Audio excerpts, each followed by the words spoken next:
then going to the barbershop, sitting around. That's why it's crazy we chose the name Klippah Talk. I was saying, I ain't that. It's a nice little. Inside of him exists that man. You got to get out of that comfort zone. I think that's it. All right. Welcome to the new edition of Klippah Talk. Today we're going to have an episode, and what we're dealing with is the myth of most young black men are either in jail or doing something to go to jail, which we find out statistically is not true. So we have two young men, one attending A&T and one attending ECU. And today we're going to talk about some of the issues that they face, and not only some of the issues they face, but the choices they made to stay on the right path that they're headed to. And hopefully this can be something that can go out into the communities and help other children who's struggling, who's walking that line. They can see that everybody walks the line, but it's the choices that you make. So we're going to start off. We have Mr. Johnny Rich. I call him Jay Rich. And we have Mr. Isaiah Thompson. And we're going to let them speak. We're going to start off with Johnny first introducing himself and giving you a little bit of background about who he is and what his goals are. So they know me by Johnny J. Rich. It's Jonathan Richards. I go to A&T. I'm a Dowdy scholar there in the Honors College, and I'm majoring in computer science for cybersecurity. And my goal is I just want to work from home, but also foster a community of good young black men who are also doing computer science just like me. My name is Isaiah Thompson. I'm from North Concord, North Carolina. I attend ECU. I'm a communications major, concentration in journalism. And I like to be on ESPN, FS1. I would like to be a sports commentator, something to do with sports in the realm of that area. And basically, I want to have a big impact on the community the way that these guys have impacted me in my life. And yeah. Okay. Now, I've known you gentlemen. I've watched you grow. And it's been a pleasure to see how all the parents work together like we were family. All of us were strangers from the beginning, but as time passed, we all became friends and became family through you guys.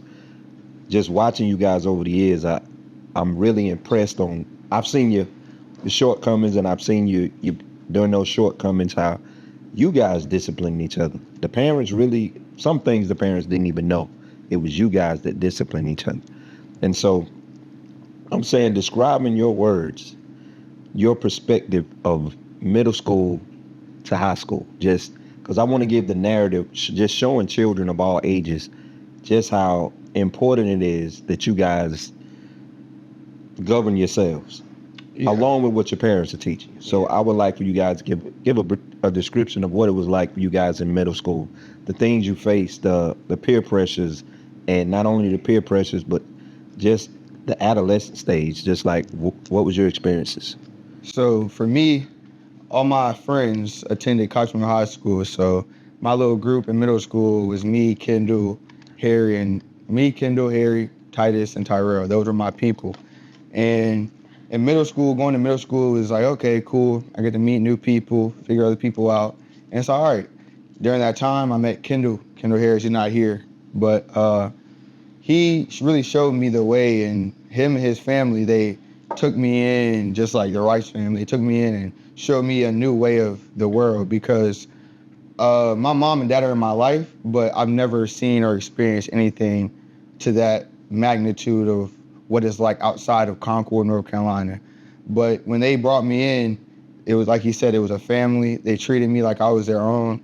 And that was just our little group. We all knew what we wanted to do. There wasn't anybody second guessing us. Everybody in the group, we all knew, we all held ourselves to a high standard. When we were in middle school, to me, it felt like we were, no matter what, we were in there, if it's sports, if it's grades, no matter what, we're competing to win. We win at everything. So for me, when we playing sports, we're going crazy. In my 8th grade year is when I found out that I'm no longer going to be going to school with them, Jonathan, and the friends I've been with for my whole life. So that was a drastic change for me. I never in my life would have thought that I would go to different school, different high school, and never attend the same school again as my best friends. That's just something I never thought I would do. And going to Northwest, I just felt like I was better than everybody because at Cox Mill they teach you, to me I feel like they teach you a way of swagger, of confidence. You might not be the most popular, you might not have the most money, but you're gonna gain confidence because it's like a social stature. You know where you stand. You don't go outside of where you stand. And at the time in middle school, I was where everyone knew everybody. I was popular. I was a popular guy. He being humble. He was and that girl. Well, yeah, I was. The football team, all the boys. I was chilling to me. Yeah, to we me, going out, we having fun. He the group leader. to me, I was chilling. To me, I was chilling. But when it came down to like going to a different school, I was really heartbroken because I've never been pushed out to figure things out and go live the life I want to live, which is now today. But I was really by myself and I felt alone. I was mad at my mom. I was just not in a good place. But what kept me going through that is I thought once I went to a different school, I never talked to them, see them again, is they would always call me. They would call me to hang out. They would ask me to do things. They just kept me involved with everything and everybody. So I just appreciate them for doing that because if it wasn't for them, I feel like I wouldn't be in the position I am today. Those guys, they drive me. They won't let, like you said, we discipline ourselves. So like Jonathan, I didn't mention him in my little friend group. But Jonathan, we hold ourselves to different standards. We both know where we want to be at the top, and we always hold each other to the top. We don't settle for nothing less. We're nothing less type of guys. If we're not at the top, we're working to get there. So for me, having those people around me telling me keep going, having Mr. Rice, having Tony, cracking jokes, people keep going, you got it, and thinking like maybe I do got it, and then your friends telling you got it. That really helped me when going to high school. And when I got to high school, it was like a whole new world because I went from seeing white people every day to excuse my French, but I seen niggas. I was in there. I was in there. I was in there with them. So it showed me like different things of like how people are set up because at Cox Mill, for the most part, everybody has money. No one there is really struggling. I saw people from the struggle. I saw people for that had money, seeing all different types of life walk in front of me, and it seemed like it didn't matter. It was like, oh, if you're cool, we can accept you. When at Cox Mill was like, oh, you don't got this, you're not good at that, well, we're gonna push you to the side. And John, you can go on from there. So my experience is way different than yours. So I'm younger than everybody. I'm a year younger. So I'm younger than everybody coming into 6th grade. 5th grade is not that big of a deal. Everybody little. But now people growing, football team, basketball, I'm still one of the smallest people. So I'm already like this is just so much for me. Like I'm younger than everybody. I feel less in so many ways because I feel like they just got that year over me. That's how I'm seeing it. And then as a youngin', like I'm well off based off the family I come from. But I'm still looking at the world. I'm like, this sucks. Like I'm in middle school. I'm young. I want to be old. I want to drive. I'm an only child, so I'm trying to drive to somebody's house to hang out with my friends. I want more freedom. I don't got none of that. So, but really, life was pretty good. Like he was saying, we got our friend group by 7th grade, 8th grade. Oh yeah, we knew we was living good. We knew what we wanted to do. We in order.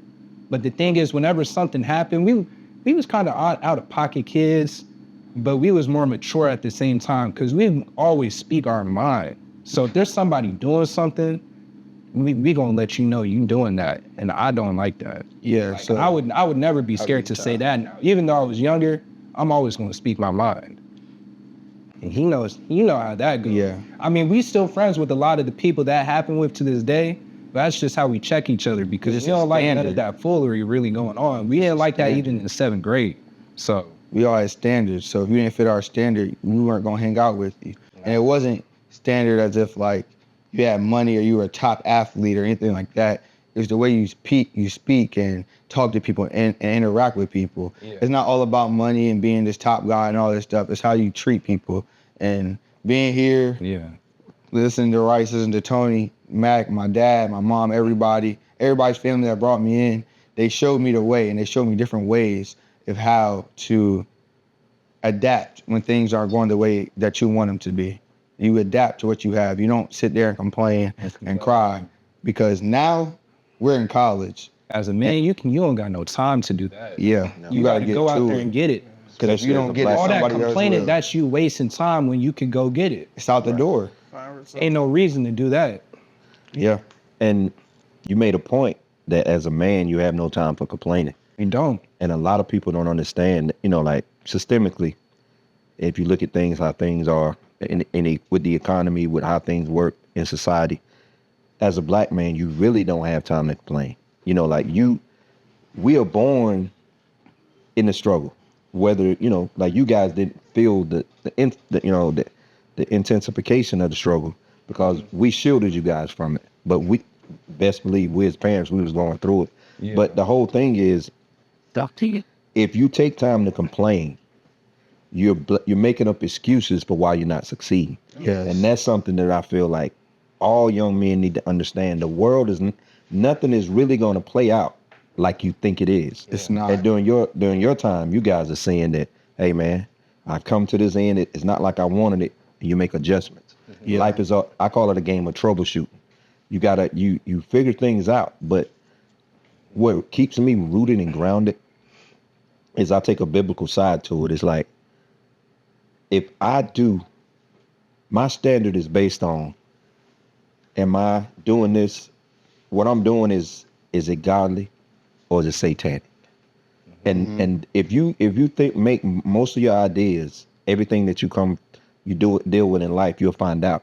If you use those two principles, am I doing it? Is it a satanic thing or is it a godly thing that I'm doing? That'll help you guys balance, especially when you're at the fork of that road.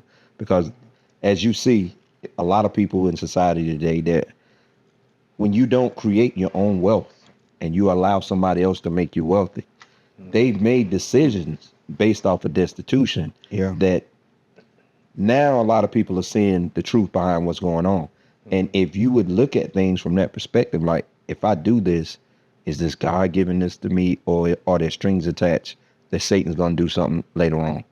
And so in your endeavors that you're going to go forward with in life, always use that as a balance, like to figure it out. Like, is this right here? Is this my ability to create my wealth God's going to allow me to do?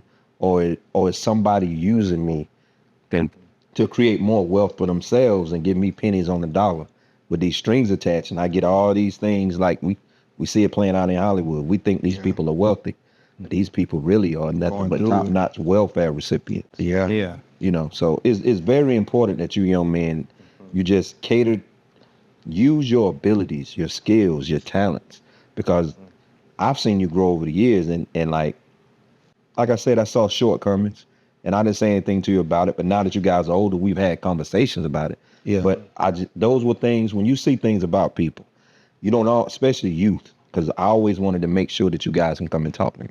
And it was periods in our life where, like, we would just speak. You and I talked about that one time. We would just speak.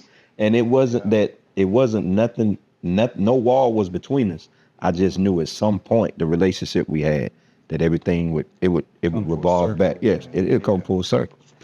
But a lot of people are so simple-minded.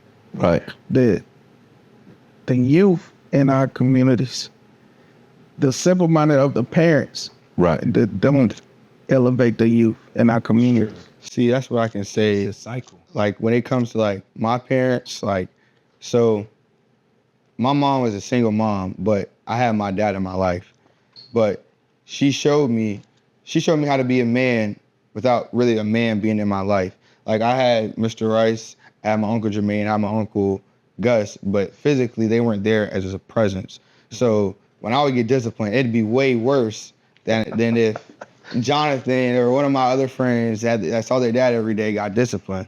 You see what I'm saying? Like, she showed me that, Isaiah, you got to go get it no matter what. Like, this year, I had an internship with this radio station, and my car, it wasn't working. So I called my mom. I was like, Mom, I missed my internship. My car stopped working. What do I do? My mom was like, what you mean you missed it? I said, I told her I missed it. She was like, Isaiah, you won't miss another day because you're going to walk. And I said, walk? The radio station, 15-minute drive alone. Walk. She said, how bad do you really want this? You keep telling everybody what you want to do, how you want to do it. And you really just gotta go out there and do it. Show everybody why you say what you say you are. And I was like, all right. So every day when my car wasn't working, I'll walk down the street, probably like an hour walk, but I'll walk down there and back, and I wouldn't tell nobody, because that's not something to, I went to the struggle, I did this, I did that. No, it's how bad do you really want it? When you say these things, what are you willing to do to go get it? Right. Now, I'm not saying go out here and do something stupid and risk your life, but how bad do you want it? Your parents and them, they're not gonna be there for you all the time. They're not gonna be there. At some point, you gotta grow up and be a man. And I felt like with my mom, when it's just me and my mom, I had to grow up quicker than most, because my mom, that's the difference between me when it comes to like women and stuff. I pick women that are like my mom, because I seen my mom go get it by herself. She done did everything she's supposed to do. She went and got it. She ain't complain. She ain't hold her head down. We've been through some of the craziest things, and she got us through it. So I commend my mom for everything that she does for me. And it's okay to show affection and love to your parents, your mom, your dad, all of them.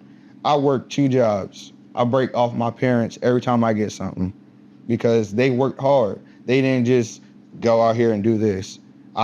They worked hard. They showed me what to do, how to treat people, how things are supposed to go in life. And I've been at Ray's house where Ray's dad has sat us down and had multiple conversations about life and about history and stuff like that. So that's why when I speak on things and I know something, I'm very passionate about it, because I know the truth. I know what's going on. And some people, they feel like what's the word? Arrogant? Yeah, arrogant. Ego. And I'm not arrogant. If I'm wrong, I'll listen. The three things to me that makes a man is you have to be able to listen, learn, and adjust. Mm-hmm. Those are the 3 things that you need to survive in this world. Yeah. And to me, that's what I'm trying to perfect now. Because now it's, all right, well, you up here by yourself. Your mom not paying that money back for you when you get out of college. That debt is on you. So you just took a big risk. So don't come up here playing, messing around with everybody and everything, being everybody's face. You're here for a reason. You take advantage of your opportunities. You meet new people and gain knowledge. That's what I've been doing at my school at ECU and getting up there. And I travel to Jonathan School. It's HBCU. So I gotta go be down there with my people. But like, just even going down there and seeing Jonathan, like Jonathan said, he's younger than us. Watching Jonathan, I'm older than Jonathan. I watch Jonathan, I think, dang, Jonathan, he's younger, he's going crazy. What I gotta do to be like Jonathan? What I gotta do is things, and it's okay to give props. It's not everything you're always, he's riding or whatever. He's glazing. Yeah, he's glazing. You can give your friends props. Tell your friends you proud of them, bro. Yeah, you can look That's up to how your you push friends. them farther. Sometimes people need to hear that. Right. They need to hear, I'm proud of you. Like you're look up doing to you something good. sometimes. Right. Yeah. Elevate each other, push each other further. Just not like all he about said, you. he over there, when he tell me them stories about ECU, he walking, I'm like, dang, I'm over here, I'm at A&T, I could go outside and party. I'm like, I'm not finna go do that. I'm finna go to the library and study. He doing something, I can do something too. Right. I didn't get to A&T just to party on a full ride. That's a waste of my full ride then. Why would I do that? I'm tired of going in the streets. We be in the streets together. I go to A&T, oh yeah, I love your school, man. Yeah. I was there for a semester. It was the best semester of my life. What's that going to do for you? Did Right. you get your degree? Right. I ain't getting my degree, man. Did you ever get your degree? Right. They never got their degree. Right. Yeah. So they just wasting time. Okay, A&T is a great school, and I'll always put on for A&T. But people forget why A&T is what it is. It's a STEM school, the best black school in North Carolina. Our business department is the best HBCU business department right now.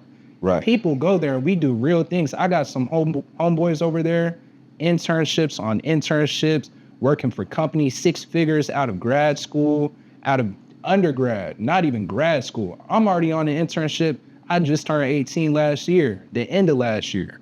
There's big stuff going on. There's role models out here. There's great young black men making changes in our world. Yeah. Right. Right. And it's crazy you was talking about the accolades of A&T. You know, Raymond, he started out at A&T. And it was crazy because going into his sophomore year, he started to receive and it had nothing to do with pledging. It was just he got his first opportunity because they saw that he had A and T on his resume. And from that point, that's all he did throughout his whole collegiate career. I can say, Yeah, you go ahead. I can say from Raymond was my bigger brother when I wasn't around my other brothers. Raymond was the one that taught us what we had to do, even though he was beating up on us and showing us the ropes. He was really the guy that we all looked up to, and I can happily say that. And Now, Raymond he's kind of weird now because he works, he's going crazy, but before Raymond was just showing us the way, and he was a great role model. We were looking up to him, Javon, but Raymond was different because Raymond, he could yell at you all day, but then come sit down and show you, like, this is what you have to do to get here. Yeah. I'm here because of this. I remember when Raymond was working, getting them internships, and Raymond coming home, yeah, I got this, but I'm saving because I know I got to do this with my money later. He's teaching us saving. He's teaching us everything that this life comes with. He's teaching us everything that comes with this life. And some of our friends listened, some of them didn't. But to me, I give my respect, and I tip my hat to Raymond every day, because without him being in my life and showing me the ropes and stuff to do, I wouldn't be where I am today. I wouldn't have the same hustle and drive that I had today, because Raymond, no matter what, when we play football or anything like that, he would be the one out there. Ooh. You tired? I don't care that you tired. Yeah. No one cares that you tired. You got to go out there and work. And it worked for Kendall, Tyrell, and Harry, or Kendall, Tyrell, and Titus. It worked for them. They big time. I took another road. I took another level. And I'm just using what he taught me and that ambition to move on with my life now. Same with my coach my senior year. My senior year, Coach Santana came in here, and he was on me like terrible. Like, he was, Isaiah, you gotta do this, you gotta do that, you gotta do this. And in the midst of it, I'm like, man, why won't you just leave me alone? Like, I'm just trying to play, go to college. I don't really care. Like, just leave me alone.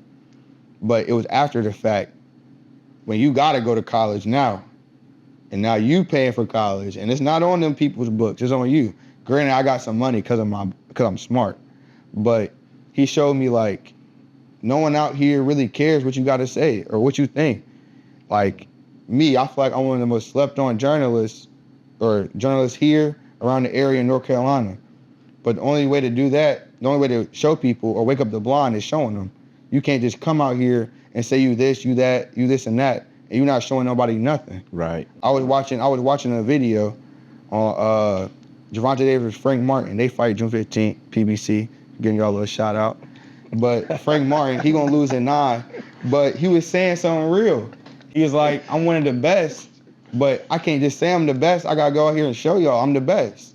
Right. Granted, he not gonna beat him, but I like this attitude going into the fight. This is a fight. I feel like this is a game of just fights. You gotta win every time. Right. And I'm not gonna lose. That's true. Attitude.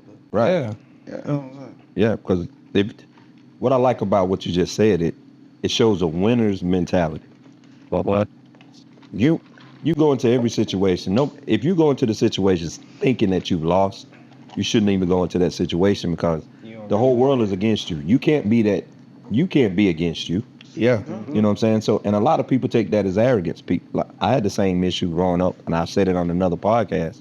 People used to call me arrogant just because losing for me is not an option. Not an option. I can't do it. Even if I don't accomplish what I'm looking for, I'm still going to get to that point where I want to get to. I may just have to take a different route. Yeah. You know what I'm saying? And so that's the mentality that a lot of people need to adopt is. But a lot of people confuse confidence for arrogance. Right. Yeah. Right. You know what I'm saying? I'm not arrogant. Well, I mean, listen, I say it all the time in the barbershop. This great philosopher that I watch, he said, Ricky Bobby, he said, if you ain't first, you last. I'm thinking he gonna say Aristotle. This guy say Ricky Bobby. Ricky Bobby said, if you ain't first, you last. Right. I wake up every morning and piss excellence. You know, that's another phrase that Ricky Bobby said. If you all get a chance, you watch Talladega Nights. You know, you get, but I mean, that's how I live every day. Right. You know what I'm saying? I said, I'm second to no one. Right. You know what? I ain't never drove a truck a day in my life when I'm the best truck driver on the street. I'm telling you. yeah. Right. That's how you gotta think to win. If you're not thinking like that, what are you doing? Right. My dad every day he called me. I said, "You coming over?" "Nah, I can't come over. I got work." This is what he say every time. "Somebody gotta do it. Why not you?" I say, "Man, you say that every time." But when I think about it and I look at them checks, yeah, I love it. Keep sending me to work. Yeah, I gotta do it. I'm gonna do There's free money out here. I gotta go get that. That's mine. That's So- that's the grind. Yeah. See, that everyday grind. I'm gonna give you a recipe to. This is the formula I use. By me being an entrepreneur, I look at it as 24 hours in a day. How many of those hours am I gonna spend sleep? How many of those hours am I gonna spend getting it? And your window of opportunity begins when your eyes open. Yeah. And so, like, when I wake up, you know, I know sometimes my wife, she like, "You really, you going to work at 6? Really, you getting up this early? It's Wednesday or it's Thursday." Kind of in the car You know, here. but I'm looking at it from the perspective of, okay, my window of opportunity is greater. If I get there at 6 and I'm normally there at 7 or 8, look at, okay, that's 12 hours to get it, or that's 13 hours to get it. I don't look at the grind as a burden. I look at the grind as an opportunity. Then I get here, and you guys know, and you witness, man, we make it fun. Yeah. You know what I'm saying? And in making it fun, that time passes, and I made money. Yeah. You know what I'm saying? But when you was younger, going the crazy stuff, how much time did you spend doing that?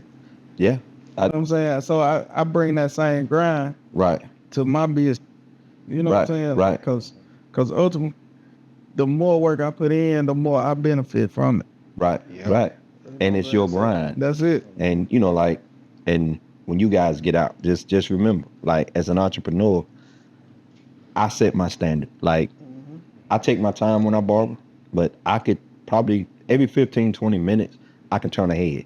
And if you're looking at what I charge, you know what I'm saying, we can make crazy money an hour. You know what I'm saying? So going to you guys, and I'm just saying, like, both of you guys are getting degrees to where, like, if you choose to work for someone, after that, have your own business on the side.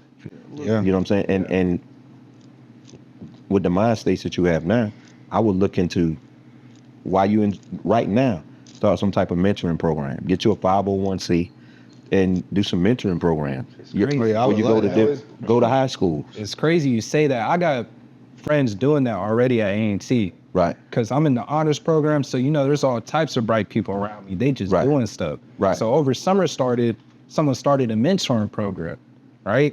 And me, I'm already a part of a club where we go to middle school and we teach basically minority kids in a bad position Right. about STEM. Right. We do a bunch of experiments with them. So it's like, I remember we just made paper airplanes, but one time we made a lava lamp, all types of different things. Right. So I started thinking about it myself. By junior year, I need to have my own thing going just like everybody else. Right. Yeah. Because this is something impactful. Also, these kids, they remember me. I remember one time I didn't go, I'm hooping.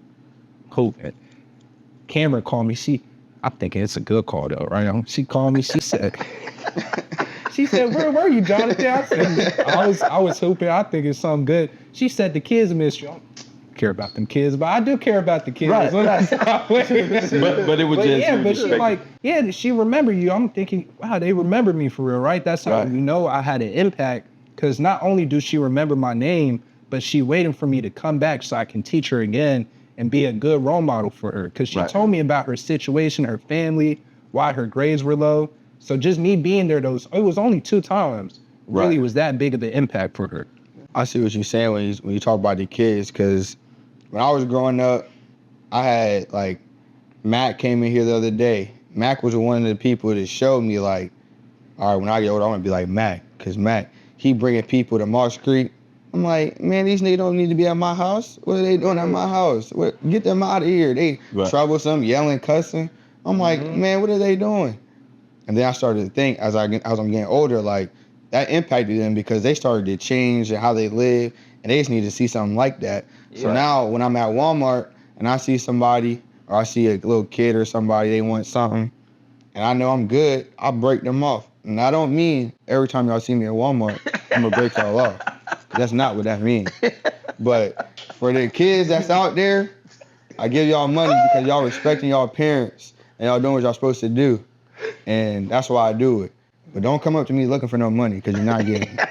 You know, But Not yet. yeah, but see, y'all in a great environment. Right. Cause like with now, you get your education, but you also building relationships. You network with Yeah. a lot of other people, and both of y'all are good dudes, and y'all versatile. So you can adapt to the situation that you put yourself in. You know what I'm saying? So just make sure stay networking, like especially in the field y'all going there. Networking is gonna be a big. Right. it's big. You got to talk to people. People afraid to ask questions. So see, I'm asking every question known to man. So how do I need to get here? What I got to do to be in the position you in to get there? Okay, if he says no, who do I ask? Hey, let them talk about our major. I heard comp Yeah. sci at a grad party. I said, who's the computer science worker? Right. They told me I'm talking to him now. Right. 30 minutes. right. It only take 30 Picking their minutes. brain. That's Yeah. 30 minutes out of my time. Now I can get a certification for free this summer because he sent it to me on LinkedIn. Right. Right. And that's what it they takes. respect it. And he told me too, they gave me feedback. They respect that type of stuff. They Yeah. respect that. They see I'm a young black man. I tell them I'm a freshman. But I'm talking to them like that, communicating. They're like, those are skills people your age do not have at all. Right. At all. Right. For you to come up to me like that, that's so much respect. I want to help you even more. Right. I want to make sure you make it somewhere because I can see something in you. Right. Just because I'm doing it at this time. Right. Yeah. When I got to ECU, this kid named Jaden, and I really wanted the internship, and nobody was hitting me back. I'm asking people, oh, I don't know. He said, oh, yeah, I'll take you. He took me under his wing, and he showed me the ropes of how to get through everything. Showed me the loopholes and how to win, how to succeed here at ECU, because I ain't really want to go there, but they was giving me money, so I'm going. But he was showing me the ropes of what I had to do. And I appreciate him for that because I wouldn't have these 2 internships without him or Dr. Outlaw. So, Yeah. And see, the thing about college, you're looking across the landscape. That's the future CEO. That's the future head nurse. That's the future doctor. Your peer group right now, you're all gonna go out into your fields, and that networking is very important because you guys can help each other grow. You know, you being stagnant are the people who go to college and don't take advantage. These are your party goers. yeah. These are your people who are just going to college for the experience. Yeah. They're not going for the longevity. So like your personalities, your characteristics, your character right now, maintain that. Don't let situations, because you're gonna meet some people that are not gonna be good people. But don't let those experiences traumatize you to where you begin to. I was an introvert. I started out like you guys, where I was how you doing, meeting this person, and I started running across bad people, and running across those bad people. That's when I stopped going to my elders. I stopped going to the people that could make me a better person, and I started just going to my peers, and that's when life went left for me. You know what I'm saying? But fortunate because of prayers and because of the wisdom in me, I found my way back. But a lesson to you guys: don't let that slam door, that bad person, change your life. Just keep hammering, because if we beat this wall, we're not gonna knock it down the first try.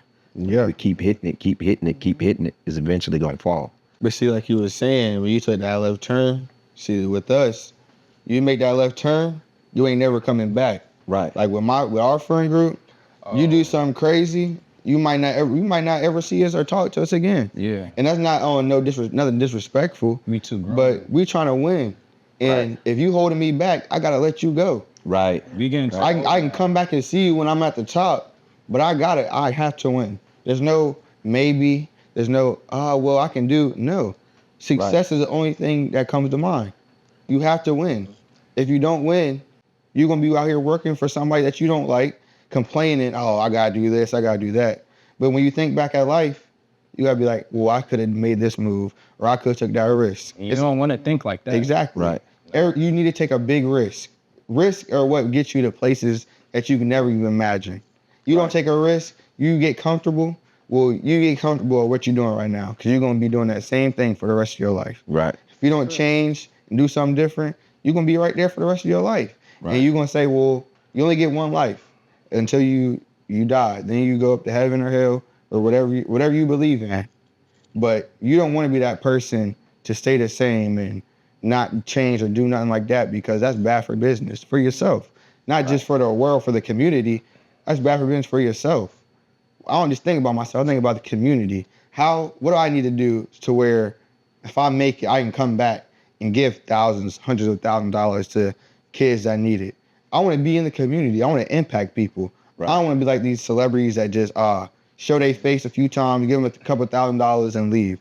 No, I want to be in the community, help the community that helped me get to where I am. And that's what I feel like celebrities and people forget. Don't ever forget about where you came from, because that means everything. When people go out here, oh, I'm from Charlotte. No, you're not from Charlotte. You're from Concord. Concord helped you get to where you are. You're from Kannapolis. Don't sit here and lie like you was in the city, because you wasn't in the city. You was in Concord, North Carolina, grinding to where you at right now. So I don't want to hear none of that. I'm from Charlotte. You were from Concord. Yeah. You are from Concord, North Carolina. So I feel like even like basketball players, when I'm from Charlotte. Step up, say where you really from. Like Isaiah, for example, for Isaiah Evans. Isaiah Evans played in Charlotte. Right. He was raised in Fayetteville. So he says, yeah, I'm from Fayetteville, North Carolina. Okay, that's where you from. Right. You're not from the major city just because you live in North Carolina. You see what I'm saying? Right. We still got places. Yeah, we have more than just Charlotte. Most of the people that y'all think from Charlotte really are in Concord. Yeah. Yeah. Right. But I Concord. commend y'all dudes, y'all friend group for holding each other to a standard. With you being at this school, he at this school, and y'all still stay connected. Y'all still keeping y'all friends up, because I seen a lot of dudes come through and go. Some of them go to the same school and separate. Right. You know what I'm saying? And there's one at my school like that. So We're not gonna say no names, but you know who you are. you do know who you are. And I'm gonna tell you right now, you gotta stop fooling, because you know I love you. I'm gonna take care of you, but I got my own stuff going on. Right. So as us being men now, both in college, we gotta make figure it stuff out. happen for ourselves, because you're gonna be your own man with your own family at one point. Right. So I gotta let you do stuff on your own regardless. That's me helping you. Right. Yeah. If I'm Right. holding your hand, I'm not really helping you. You a crutch. Yeah. Exactly. Yeah. And I'm really not helping you. So yeah. You gotta lock in, basically. that's how true we keep it. I ain't gonna say your name, but You know. You know who you are. Get right. Franco probably gonna play it back too. Yeah, get right. Get right. Think about what y'all doing right now. But I want to talk about, you were talking about that time you meet somebody like a bad person. Right. I realized as of recently, life is really about perspective. Yeah, it is. Like from middle school to college, way my perspective changed. In middle school, I told y'all earlier, I thought life was bad, and life wasn't bad. No. You know, as a kid, you just want to be old. Certain things you want. Now, in high school, I started realizing, I'm like, dang, this is serious.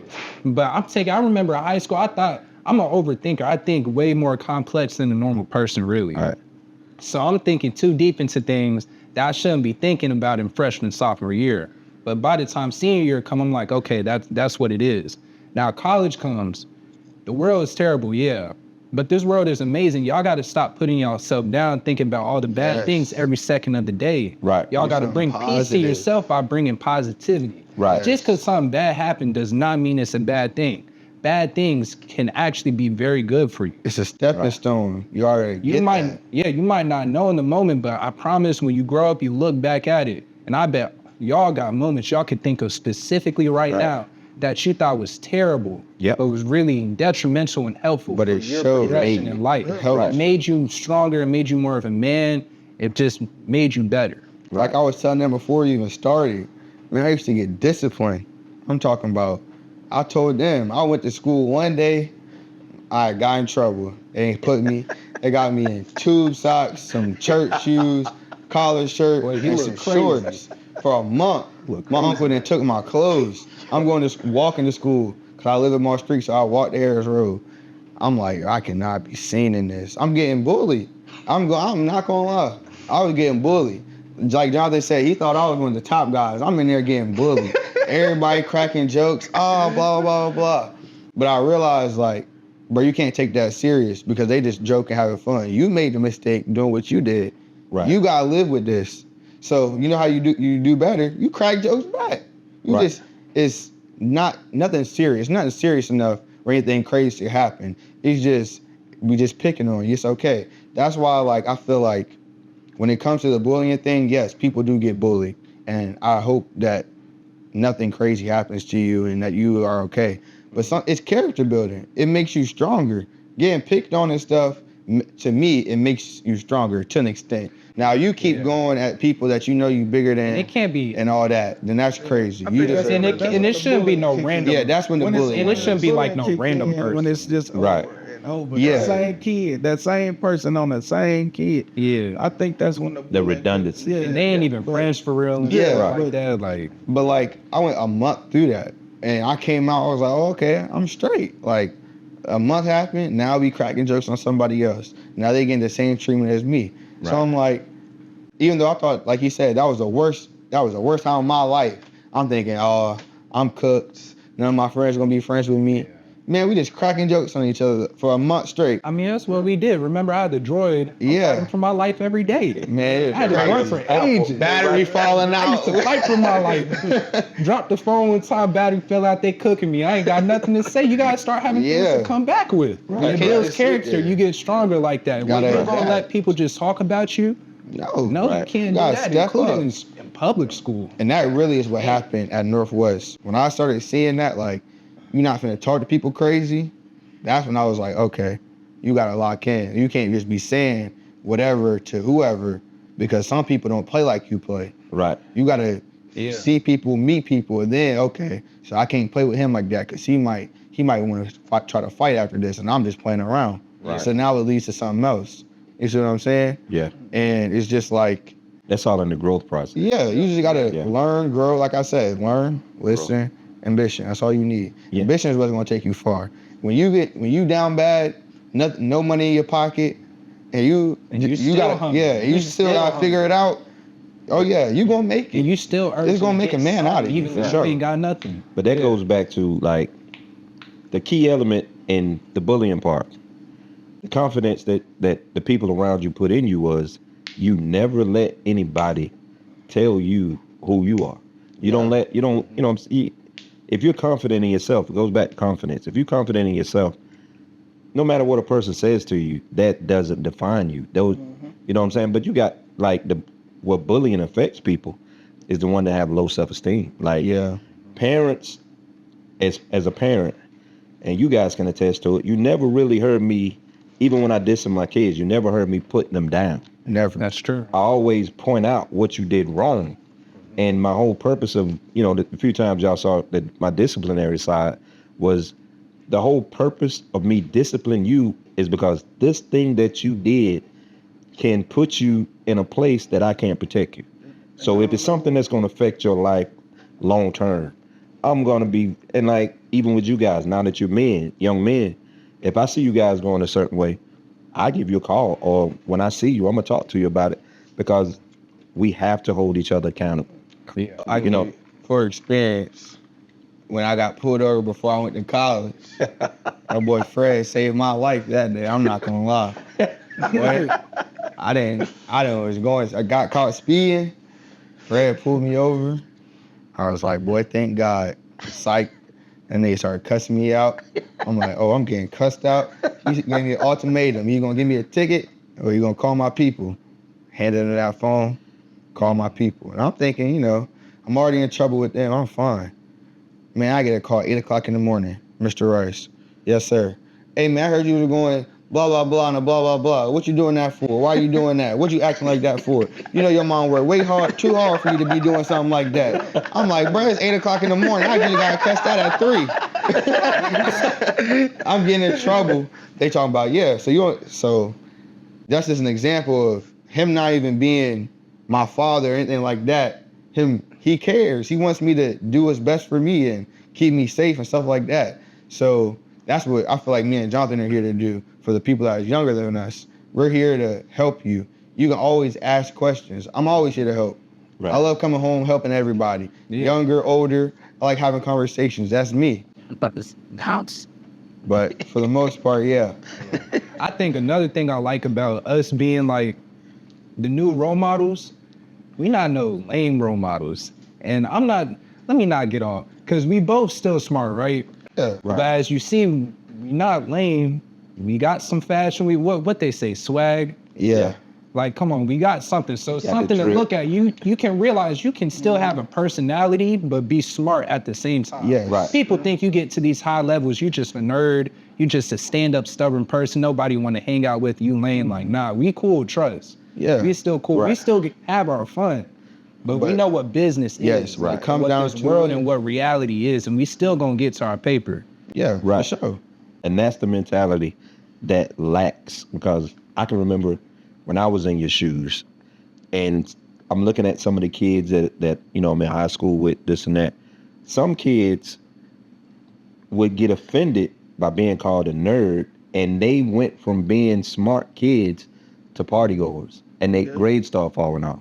And they used to pick at me because I was pretty much like you guys, but I was in a den of wolves. I grew up with wolves. I'm just gonna be honest. And so, like, growing up with those guys, I was the kid that could do. They called me Encyclopedia Brown. They used to pick at me. And the crazy thing, the black and the whites, they would always be like, he's gonna be great at what he do. Either gonna be in the streets or he's gonna be in the White House. One of the two. And, you know, because they said that I excelled no matter where I was at. But I never, to this day, I never let anything affect education. My grandfather had told my wife once, and this was what he told me when I was younger. You want to hide something from a black man, put it in a book. Yeah. That was a defining moment, because I became it's so crazy to where my grandmother had encyclopedias. And when I would get put on punishment and couldn't go outside and stuff like that, they gave me encyclopedias to read.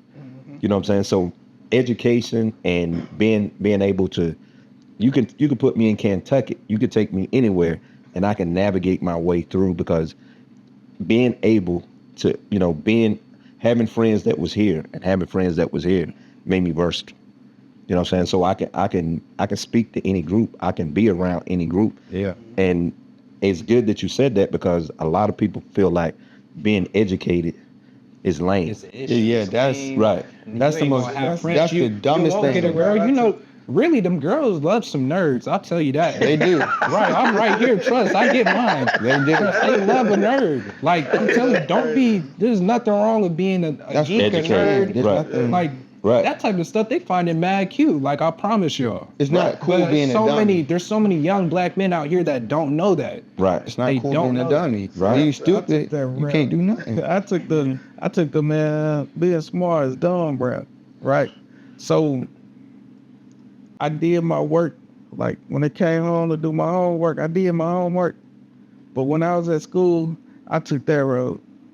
You know what I'm saying? I took that Yeah. road. I got caught up in the class. Right. I got caught up in all of that. So ultimately, I took a whole nother route and quit school in the 10th grade. So I seen that side, but I also knew who I was, Right. but I wasn't man enough to be who I really was when I was at school. Right. You know what I'm saying? So that's my reason for being on my kids the way I be on them. Right. Cause like you gotta stand on your square Right. Yeah. Yeah. Be who you are. and be you. Cause Right. in the long run, I don't talk to nobody From school. that I hung with. I'm Right. telling you. You know what I'm Right. saying? I I'm see them, I telling speak you. to them with cordial. Like, and even the dude, no disrespect to the dudes that come to the shop, but cause I still rock with a few of them. Right. But as far as hanging out, like,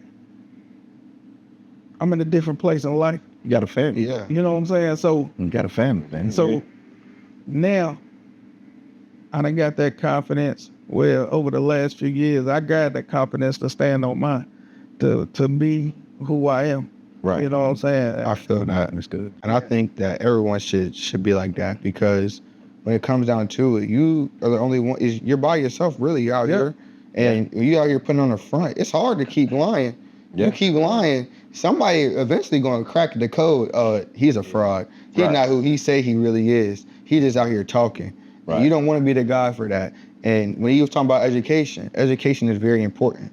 Everybody talking about you don't gotta go to college. You don't have to go to college. Right. You don't have to. Like he said, he stopped at 10th grade and he's making it. He's living. But sometimes that route not for everybody. Right. Not everybody can't do what he did. Everybody can't do what me and Jonathan are doing. Yeah. Everything's not for everybody. You gotta find out what's in you and what you can take and make it.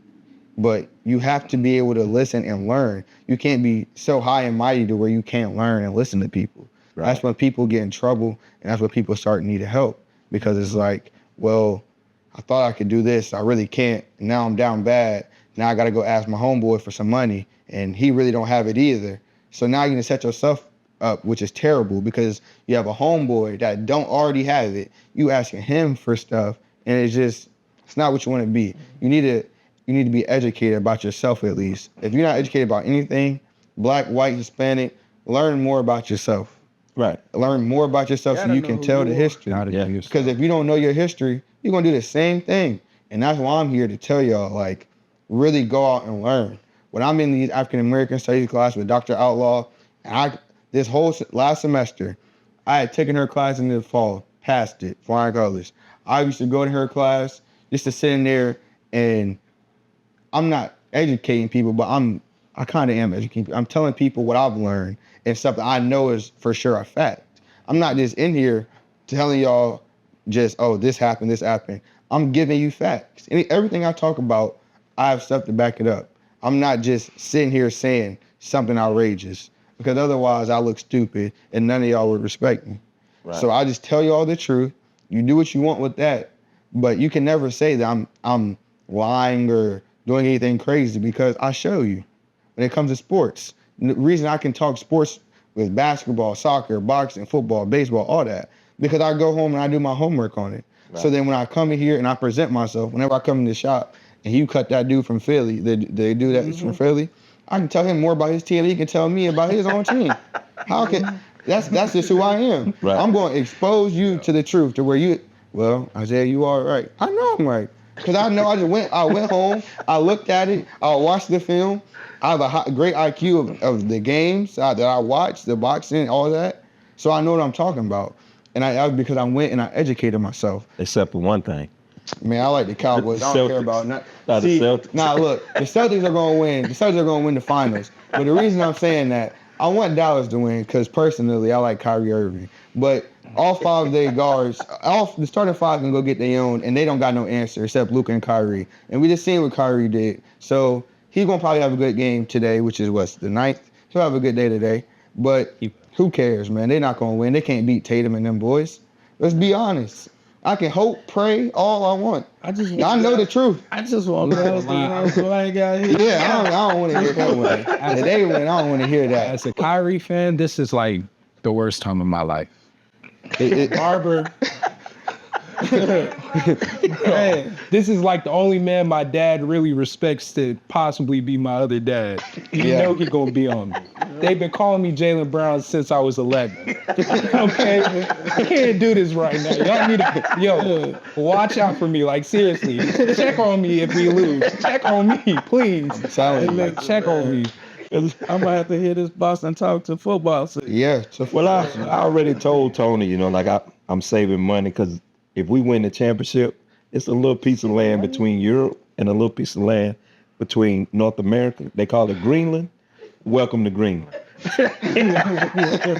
This is definitely gonna be all green. But see, I understand what you're saying, but like, I don't know. Right now, I think it's too, personally to me, I want Tatum to go. I want him to lose because I want him to build character. Like when Bron lost, it took Bron some time to win. He had to leave. But Tatum, I want Tatum to lose this time. This the last year of losing and go win. Yeah. Because I feel like Tatum is a guy that needs to he needs to see okay, I'm really that guy. Like we were talking about earlier. Right. He'll get 3 happy and forget, I'm 6'10", I can back him down. Right. I can go kill him in the post. I can do whatever I want in here. And honestly, he can do whatever he wants. He can get to the cup. He can shoot over you. He can do what he wants to do. But it's to the point where when Porzingis isn't there, he thinks that they got to win by the 3. Brother, you're not Steph Curry. Get down to the block and work. Play your game. When you get to the block, your favorite player was Kobe. When you get to the block, work on the moves. Y'all was talking about learning and all that. and you play good on defense, you get bored. You are all around good player. All you gotta do is get down there on the block and stop getting 3 happy. You'll be, hey, you might be with a goat. But I'm gonna be honest. Tatum has the most potential I've seen in an athlete in my tenure of living.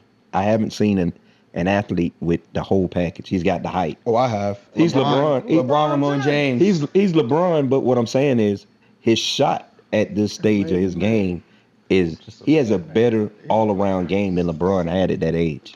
I see what you're saying, and to me, it's kind of true because LeBron really didn't get to it until he really got with Dwayne Wade. Right. When he got with Dwayne Wade, that's when he hit a different gear and started. Okay, well, I am the man, so I can pass you all that first run at Cleveland, he was the best. He was the number one. He was right. Yeah. So you coming in as a rookie and they put you you got that number one spot. Who you gonna learn from? Right. Nobody. He had to teach himself. Right. Yeah.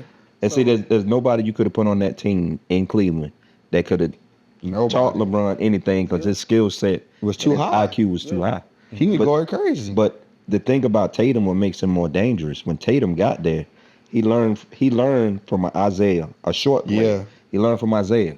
Then he had Kyrie came in. He was able to play with one of the most skilled players ever and pick up pieces of his game. And to be honest, that's why they defend him so well. Because they practiced with this man and they saw this man and they realized if you stand in front of this man, you're gonna be on You're gonna get cooked. You're gonna be on Sports Center. Ask Brandon Knight. Yeah. I don't even Ask Brandon Knight. Yeah, he's unguardable. Yeah. Kyrie is the most, and Tatum is unguardable. I remember KD saying it. He's unguardable, but he's guardable when that is like a lion, and you put a lion behind a little metal fence, and and that lion, he thinks he can't get beyond that. That 3-point line has become that fence that's making that lion think that he can't get to the other side. Because once he learns that I can get to the cup and I can do whatever I want, you get 3 the hard way. Yeah. You can get 3 He the be hard way. dunking on anybody he wants to for real. I remember as a rookie, he came dunk on LeBron and bumped him. Right. Game 7. And that's when he second or third year in the league at that Yes. point. I was like rookie or second year, one of the two. No, it was his second year. I think it was his second year in the league. All I know is if he recreates that picture that Kobe did, it's gonna be a rough night for me. Yeah. And I can tell you, and looking at the series, right now Tatum he's showing everybody the mistakes that he made in Golden State. He wanted to be the guy and he forced a lot of shots. He wanted to score. Right, but he's got to get out of his head the last time and just, the first game when they blew him out, he was a facilitator. He tried to get a few baskets here and there, but he facilitated. But once he learns how to facilitate and dominate, that's why I'm telling you, if when the Celtics win this year, him and Brown are gonna be like LeBron and Kyrie could have been in the East. I believe it. Truthfully, in the East, yeah. Yeah, and I mean they're gonna be content. I'm gonna be honest with the way these guys are signed. Everybody's locked in for the next 4 to 5 years. If the Celtics win, They still got to play. I mean, It's not given to you, but you got think about the word if. You know what I'm saying? That you got to take ST off, and then you got to put at the end NECK. That's a stiff necked person who gonna say if the Celtics win. You just refuse to accept it. Yeah, hey, I see them winning, but I want Kyrie to win it one more. But personally, I see the Boston Celtics win the whole thing. They'll win the whole thing. Well, since you said that, I might just invest in mirrors and just put the mirrors on the top or on the floor or something, and that way I can go take the wall. I'll just start coming to the house. Start coming, getting cut at the house. Yeah, because I don't know how I can do it. This man likes the Jets, so his football team don't win. So he relies on the Celtics, and they'll finally win something, and I'll have to hear it till the day I die. I mean, but this is only gonna last till football season. Yeah, because then the Jets play. Once they kick that football out. A few more months, huh, Tony? A few more months. Yeah. Well, We're gonna have to hear it. Bump on that. I'm gonna charge my AirPods every day. Yeah, I would do that. I would do that. I would definitely do that. oh man, y'all crazy. Okay, now I'm gonna ask you guys. All right, you already gave me your perspective as far as how your perspective changed from middle school to high school, and how through the course of the conversation, you already answered questions, how your perspective has changed since you got to college, how you see the world. Now I'm gonna ask you guys, like, being on the battlefield of life and standing at the fork of the road, what are some of the decisions and what was the greatest influence that you feel you have over your peers? Like, what do you guys, say your peers, we talked about how you go to school and they want to party. Well, You're in the library.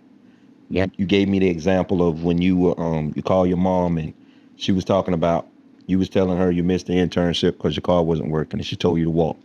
Okay, like, what overall factors do you think that you need that your peers don't have that you could share with your peers? Like, it's not only just ambition. I think you need, like, my friends, I think they need to, like, take advantage of their opportunity. Like, really sit there and look, like, Seize the moment. Yeah, look at where you're at. Like, I have friends that are like Unreal. ACC, the FCC about to go to ACC, FBS, Power 5 schools. And I'm just telling them, like, use this. Like, this is not just like a game no more. You've made it to one of the highest levels that most people can never say they've played. You got to use this to your advantage. This is what's going to set you up for life. So, yeah, you might be hurting. You might be in pain. You might, oh, man, I don't want to do this. I don't want to do that. But you need to go out there and do it because I believe in you. I put faith behind you. I put money behind you. Put my life behind you. Y'all my homeboys. I mess with all of y'all when it comes to sports, when it comes to getting jobs, all that. I'm here to help everyone. I just want everybody to seize the moment, like he said. Like, do not be afraid to go that extra mile. Because I'm not afraid to go the extra mile, and I've seen what y'all are capable of. Y'all are capable of the utmost thing. Y'all can do anything y'all want to do. Y'all are smart, intelligent, physical, great athletes, great students, great people. You just got to do it. And I'm telling you, if y'all seize the moment like y'all are supposed to and do what you want to do, you will be the guy that everybody looks up to around here, and you will hold that stature. Well, he did it, and I was in high school with him. I was on his team. You want people to be like, oh, well, I was on his team in high school, and yeah, he plays in the NFL, or he does this now for a major company, or stuff like that. Mm-hmm. That's what's gonna get people to, like, okay, like, you really did it. You're the guy now. Now, when you get there, you can't forget about who helped you get there. You gotta remember, stay down. Like Adriel said, stay down, because always remember who helped you. Without the people that helped you, you would not be here. You would never get to where you want to get by yourself. Someone always needs help, always. So to my friends that are listening, that are watching right now, seize the moment, take opportunity. Because if it was me, I take the opportunity and then some. I'm taking more than just the opportunity. I'm taking everything that comes with it and more. Because it's nothing to play with. This is life. This is for real. This is not play. It's over. It's not a video game. You don't get to respawn. Yeah, there's no more. There's no my mom helped me, dad helped me. Nah. If they gonna help you when you need it, that's what they supposed to do. They're your parents. But for the most part, you should be trying to get it on your own. Yeah, I got this. I did this. I mean, that's gonna end up coming to help though. Yeah. Depending on their parents, they're gonna be like, I'm not gonna do nothing. That's me helping you. That's right. They can't keep helping. Yeah. Eventually they're gonna let go, and you gotta figure it out. And you gotta dig deep and figure it out. We all been through things, but everyone has to figure it out. I might went through things worse than you. You might went through things worse than me. We all have to go through something to get to where we want to be.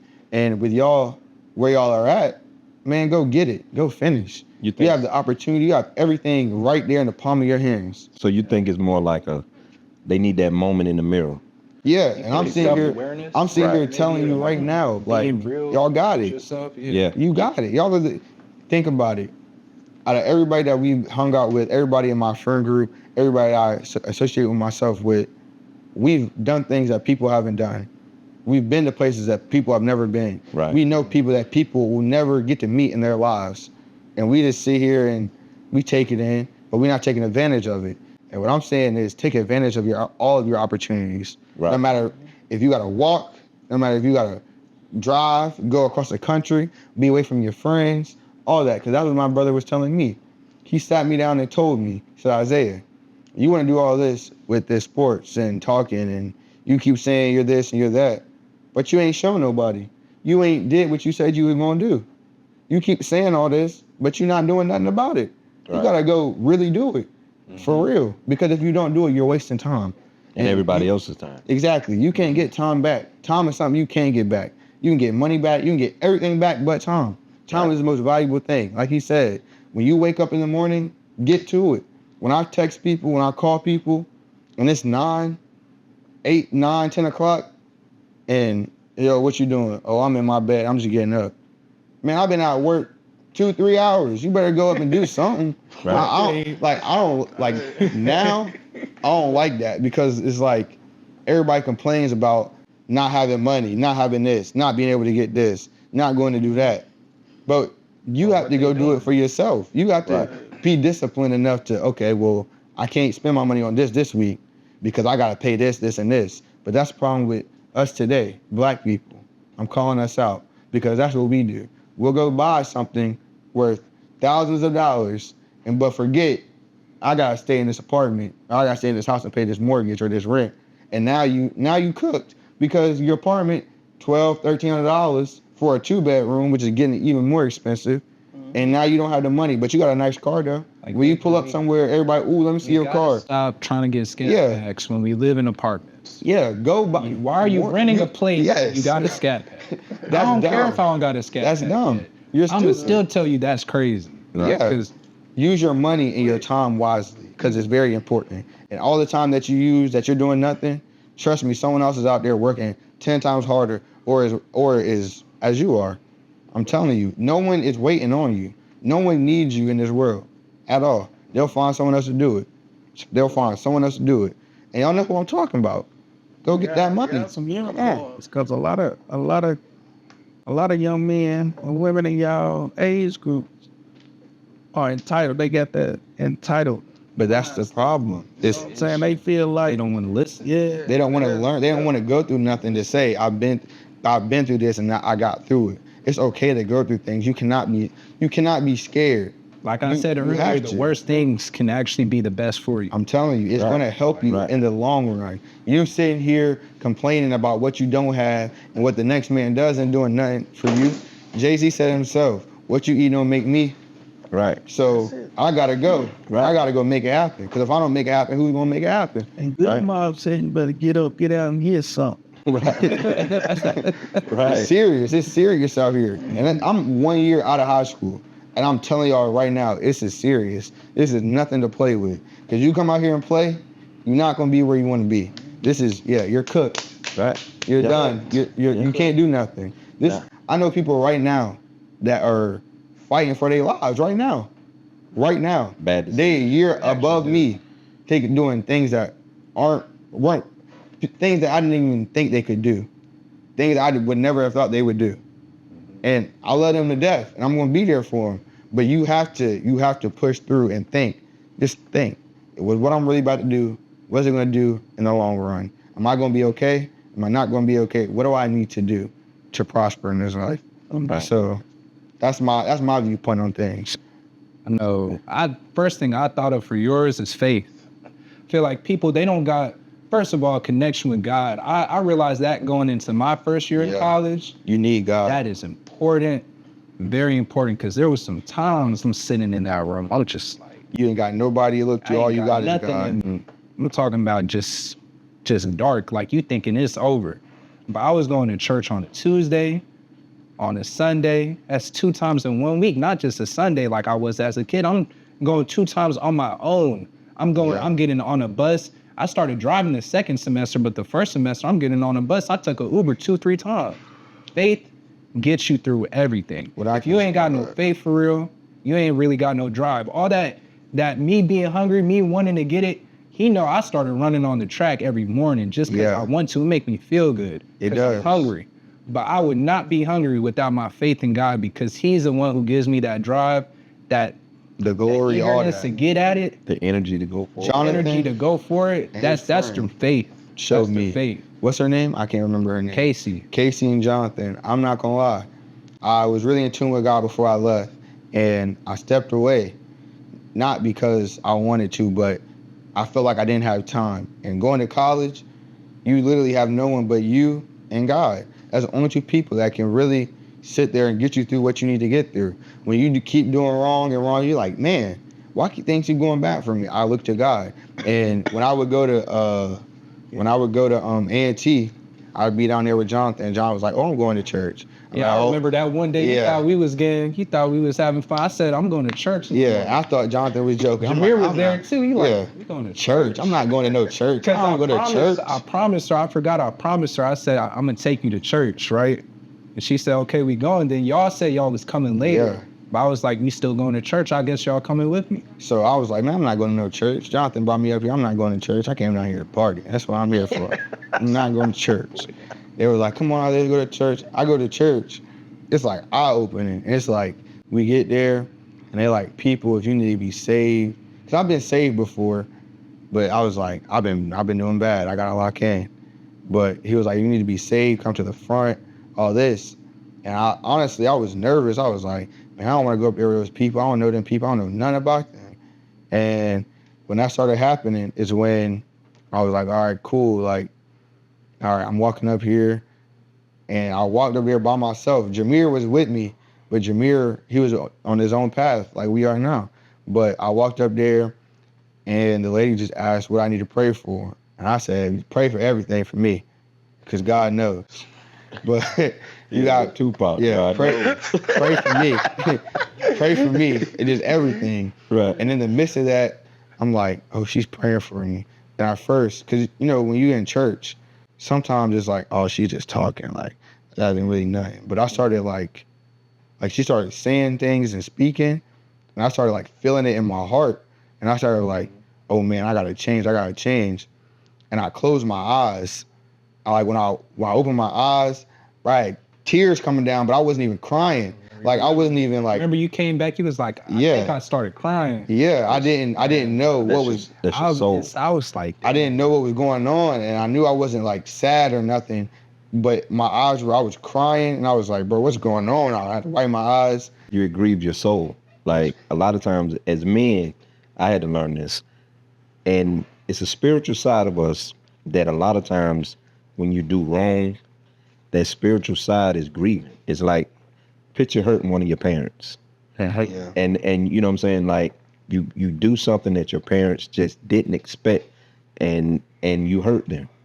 That's your spirit. So instead like of them beating you or something like that, they just like, I'm disappointed. Yeah, and you don't know it, but a lot of times parents, man, when you guys really do something that we just like never expected, and it's something that is character defining, it hurts.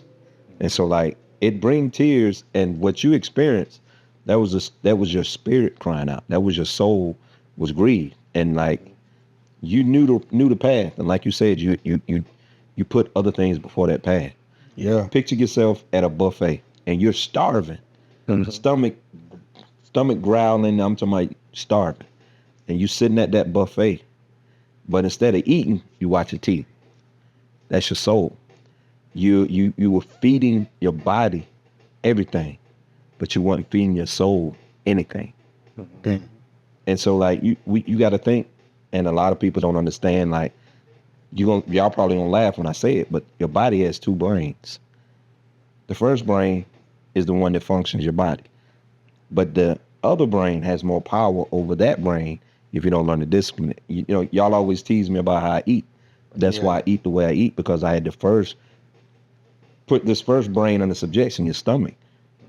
You know, we briefly said some things this week about picture yourself sitting down, and you sitting down, and you're watching TV or whatever. Then all of a sudden, you get a taste for something. You're watching the game, you'll go miss part of the game, or you'll go to the store because it's not in the refrigerator. That brain told you to get up and go to the store. You wasn't even thinking about it. So once you learn to control your stomach, now you only got one other brain that's a battlefield. And see, that's how a lot of people, and that's the key to not becoming addicted to anything as well. Because once you learn to control your stomach, and now you got to learn to control that brain, that's half the battle. So addiction won't be a problem, because if you control that first brain, then that second brain it'll be harder to stimulate it, because you learn to master that, now you learn to master this. I see what you're saying. Yeah, when that happened, I was just like shook, and I walked back. And I was like, Jonathan, bro, I think I was crying, but I don't know for real. Like, I don't, like, it was crazy. It was a crazy experience. And I walked out, and granted, they say come as you are or something like that. And I was in there in some shorts. I'm talking about I was not prepared for church. Wait. Nah, You were dressed like middle school Yeah. with the tube socks. Jameer was dressed crazy. Yeah, we were dressed crazy. Jameer had on like a Playboy Cardi shirt. Yeah. I was like, yo. Because we weren't ready to go to church. Because, that's really, that church we go to, it's like a church for college students, of course. So you come as you are, they just want you there. So I ain't judging nobody. I'd never do that. But I seen with the Playboy Cardi shirt, I'm like, I'm not gonna lie.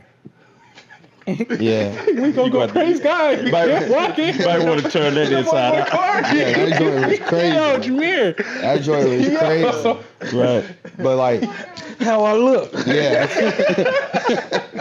But after the fact, after that day, Jonathan, I started reading my Bible more again, started getting in tune with God again, and he started helping me.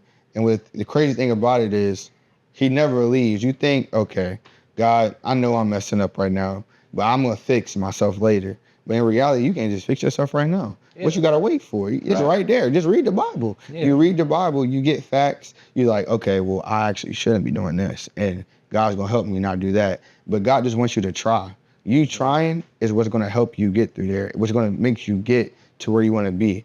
That's with everything. But with God, he's going to be the one he knows all. He knows what you're going to do before you even do it. Mm-hmm. So he knows that you're going to be out here doing what you want to do of the world until you come to him. And when I came to him this last time, I feel like I've been doing better. I've been, like Jonathan said, he goes to run. I went to run with Jonathan this week. I'm up, ready to go. I'm not doing all the bad things I used to do. I'm not just eating whatever I want. I'm working on watching my calories. I'm working hard, trying to start things for myself, trying to get things together. Right. And it's all because of the grace of God. Without God, we wouldn't be here. And all the troubles and stuff that I've been through, for sure, I gotta give him all the praise. No one else but God gets that praise. Truth. And another person that like really helped me, and y'all gonna be like, what? He's Muslim, was Minister Farrakhan. I would watch Minister Farrakhan a lot. And I feel like Minister Farrakhan would help me because I would see some of these clips. I would watch some of these clips and be like, he got a point right there. He's saying something for real, like that could work, and that's true. But at the same time, I'm Christian. I'm not Muslim. I love pork. Sorry. But you see what I'm saying? What he does, he impacts you on a different level. He brings in, no matter Muslim, Christian, or whatever, he wants you to come listen. He wants you to listen to what he has to say. And some of the things he says are kind of crazy. But when you sit there and think about it, you'll be like, hey, he's right. It might be crazy to say out loud, but he got some truth to what he says. And for any of y'all in high school, go to your teacher and ask him who Farrakhan is and come back and tell me his face.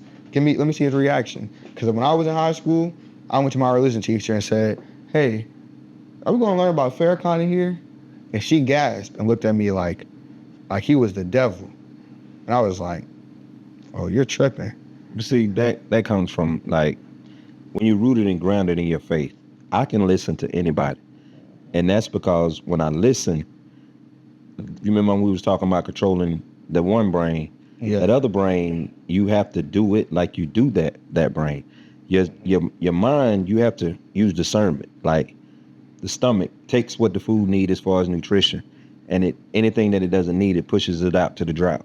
So your brain, you got to learn to do the same thing. Like, I can listen to Farrakhan, but when he gets to speaking about certain points, I know that I don't let that into you. Don't let that. You know what I'm saying? So, but you can learn. You can learn from anybody. Yeah. You can talk to a bum. Yeah. Down the street. Yeah. Tell me. And that's why a lot of people can't get the full value of life. You have to learn. That's why discernment is important.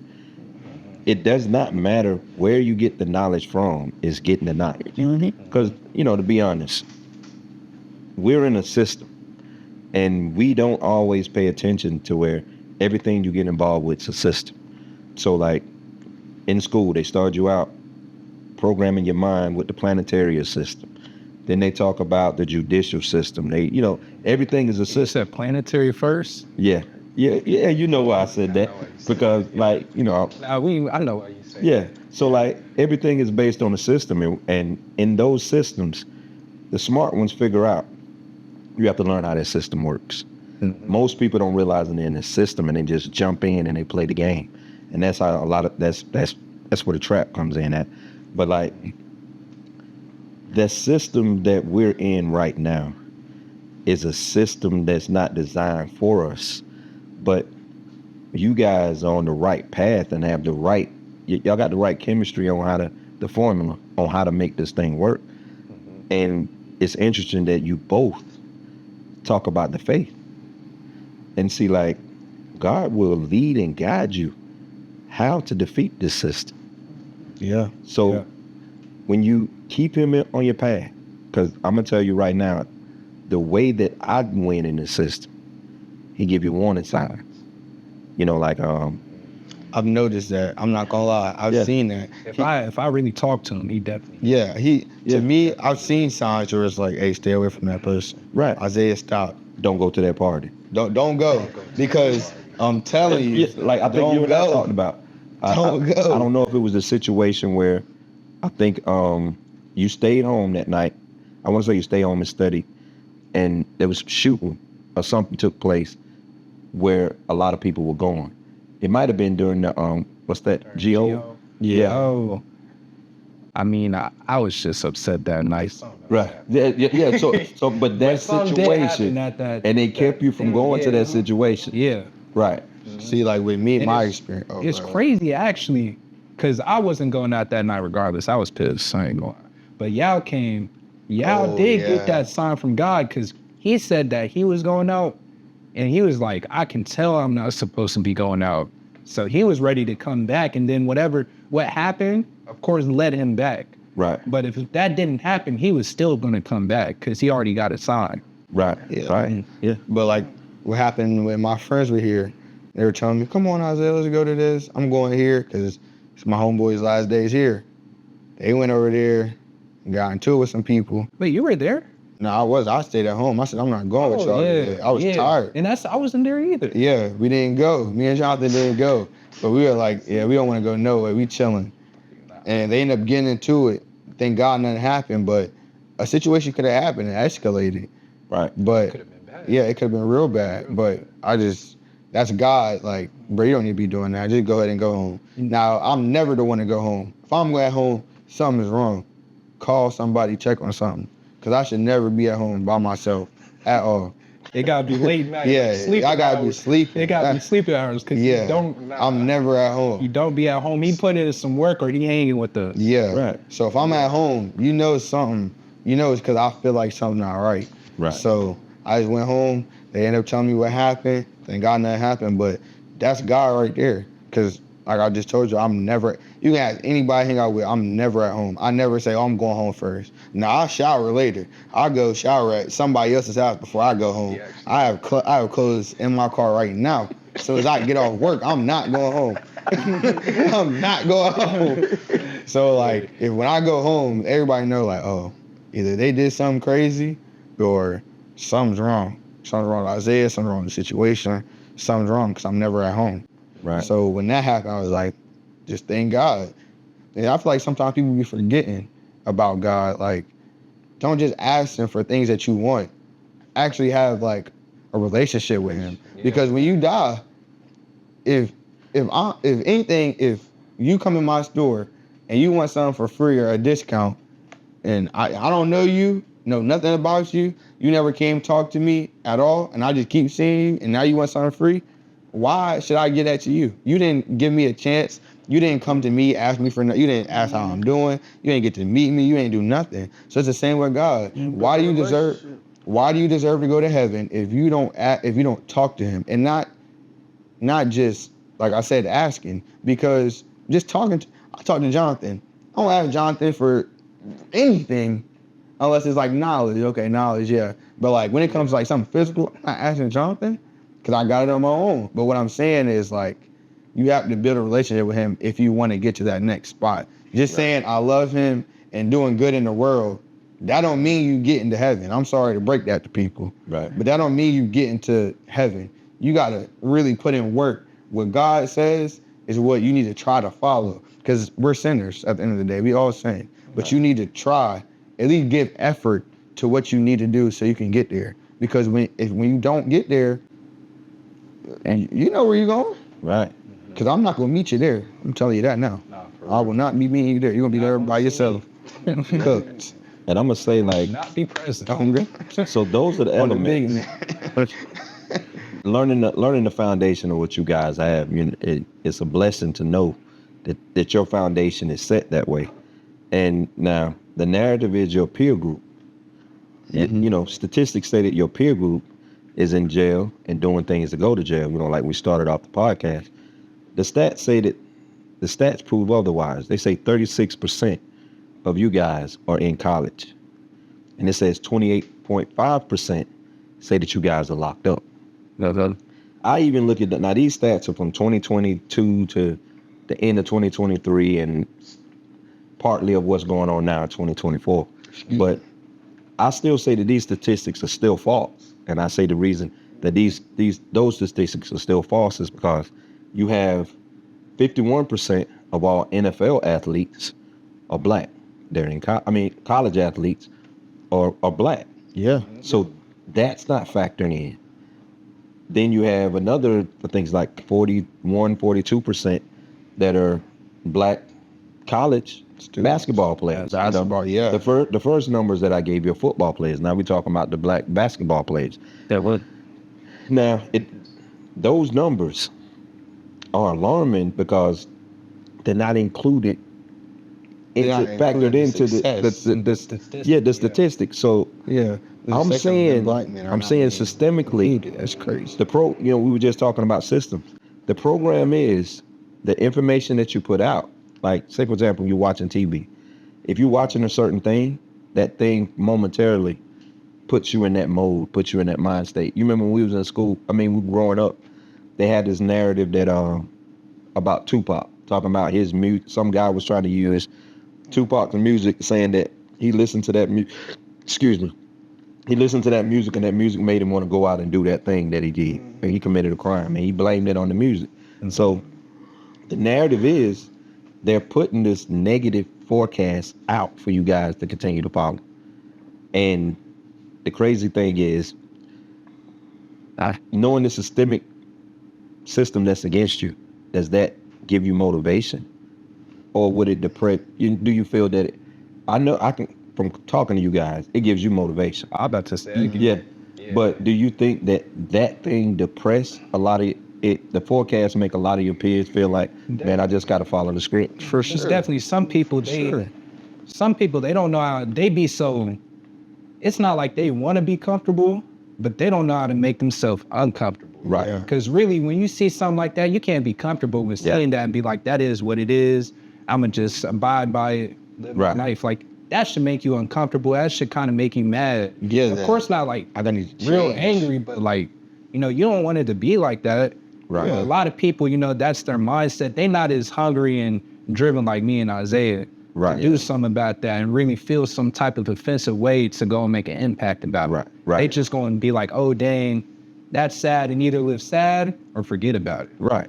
Throw it away. And I know I hear people say it all the time. Like, I'll see something unjust happen and people be like, oh man, that's just how things are. They take on that type of mentality. Like, that's just how things are. And evidently, we're just people that's built the way I don't care how things are. Especially me. I don't care how things are. This is the outcome.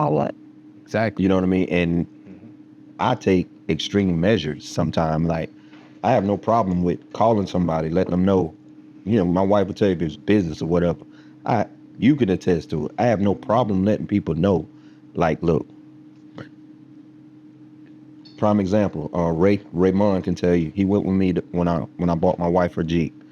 We walk in. The guy's like, hey, brother, how you doing? I said, go get me somebody that don't look at color. I want somebody that understands that their job is to feed their family.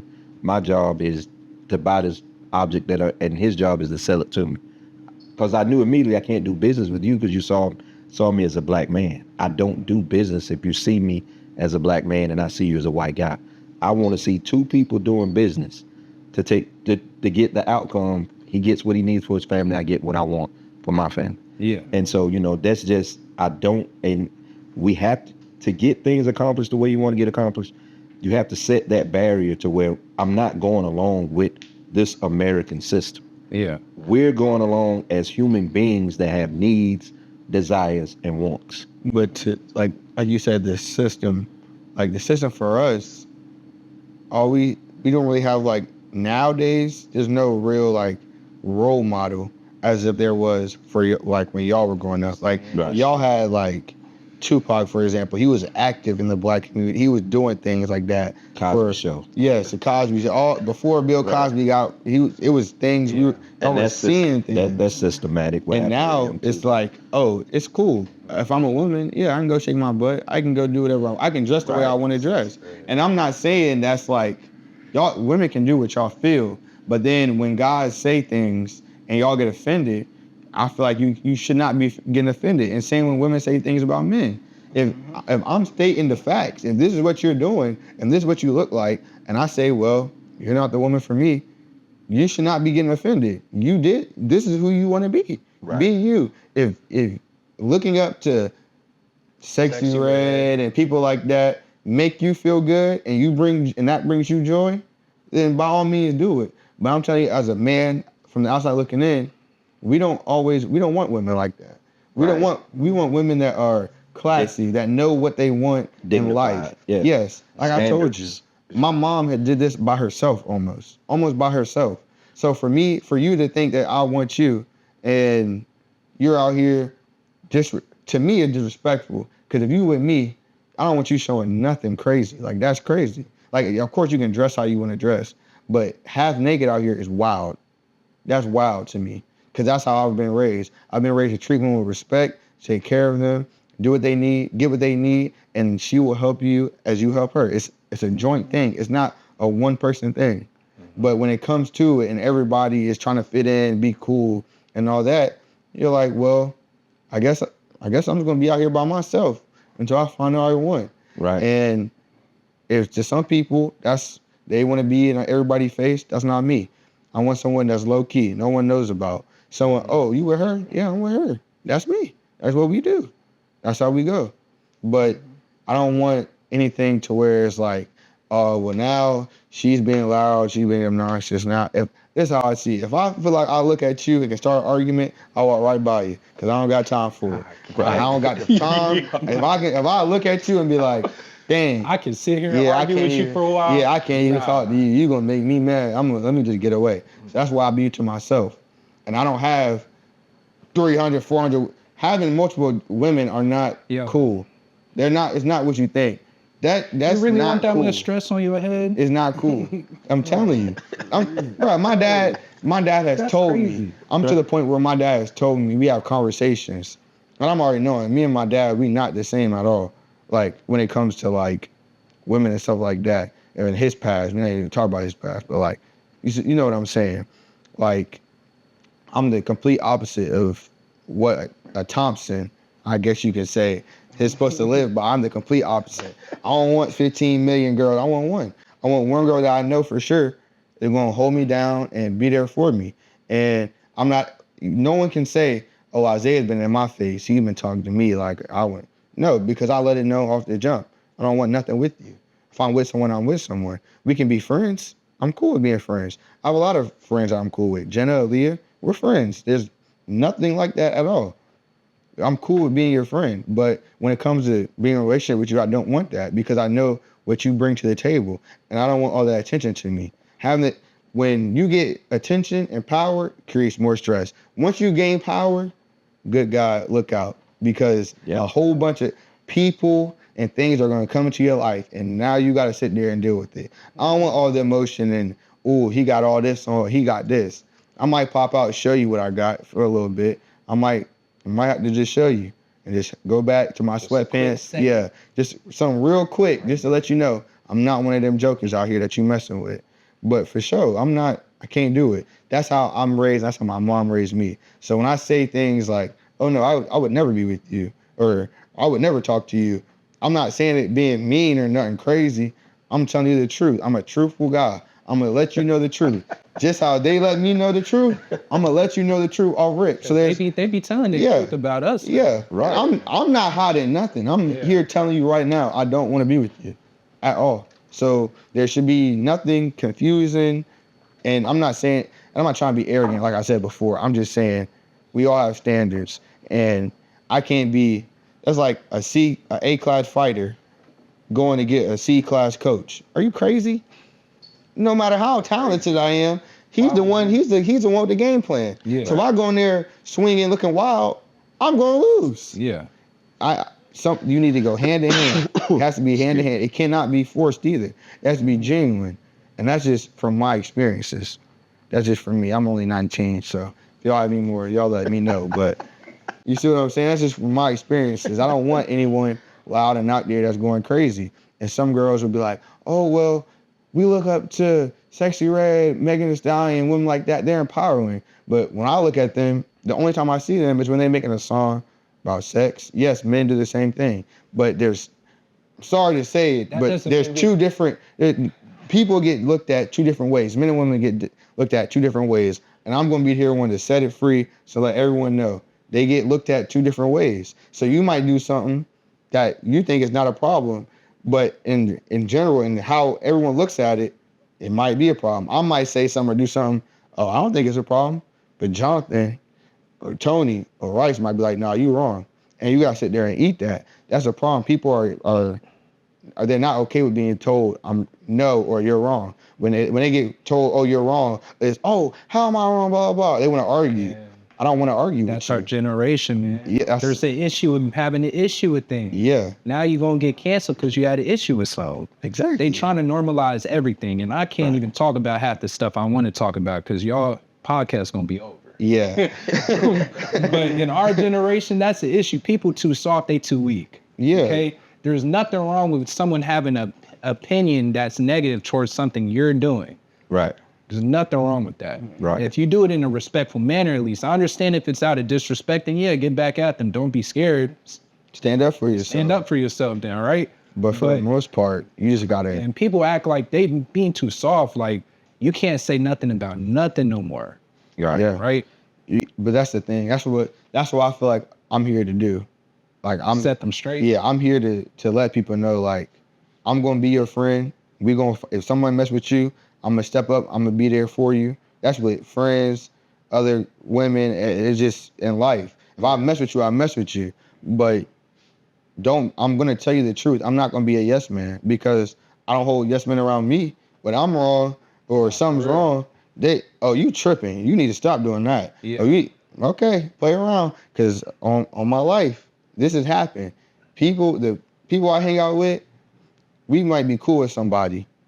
And we might go do something, and they be like, oh, I gotta blah, blah, blah. Now he tripping today. Let him chill. Come back, we'll see him tomorrow.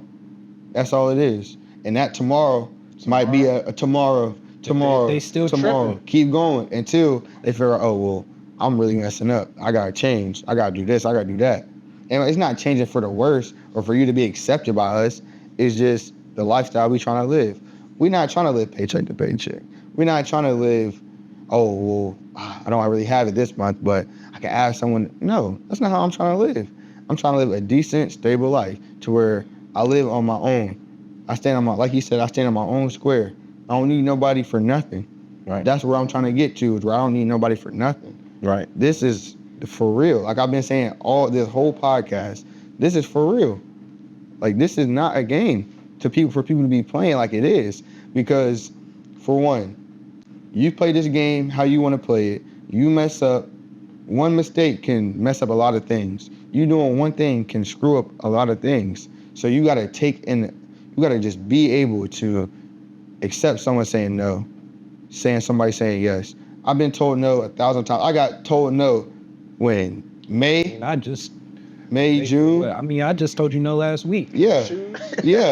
Look. He told me no. I told him no. And there's no beef. Yeah, they told me no. They said we can't go to Chick-fil-A and get Dave's chicken. I wanted Chick-fil-A. Yeah. Okay. You see what I'm But saying? I was like, it's still chicken. I'll eat the Dave's, but I want Chick-fil-A.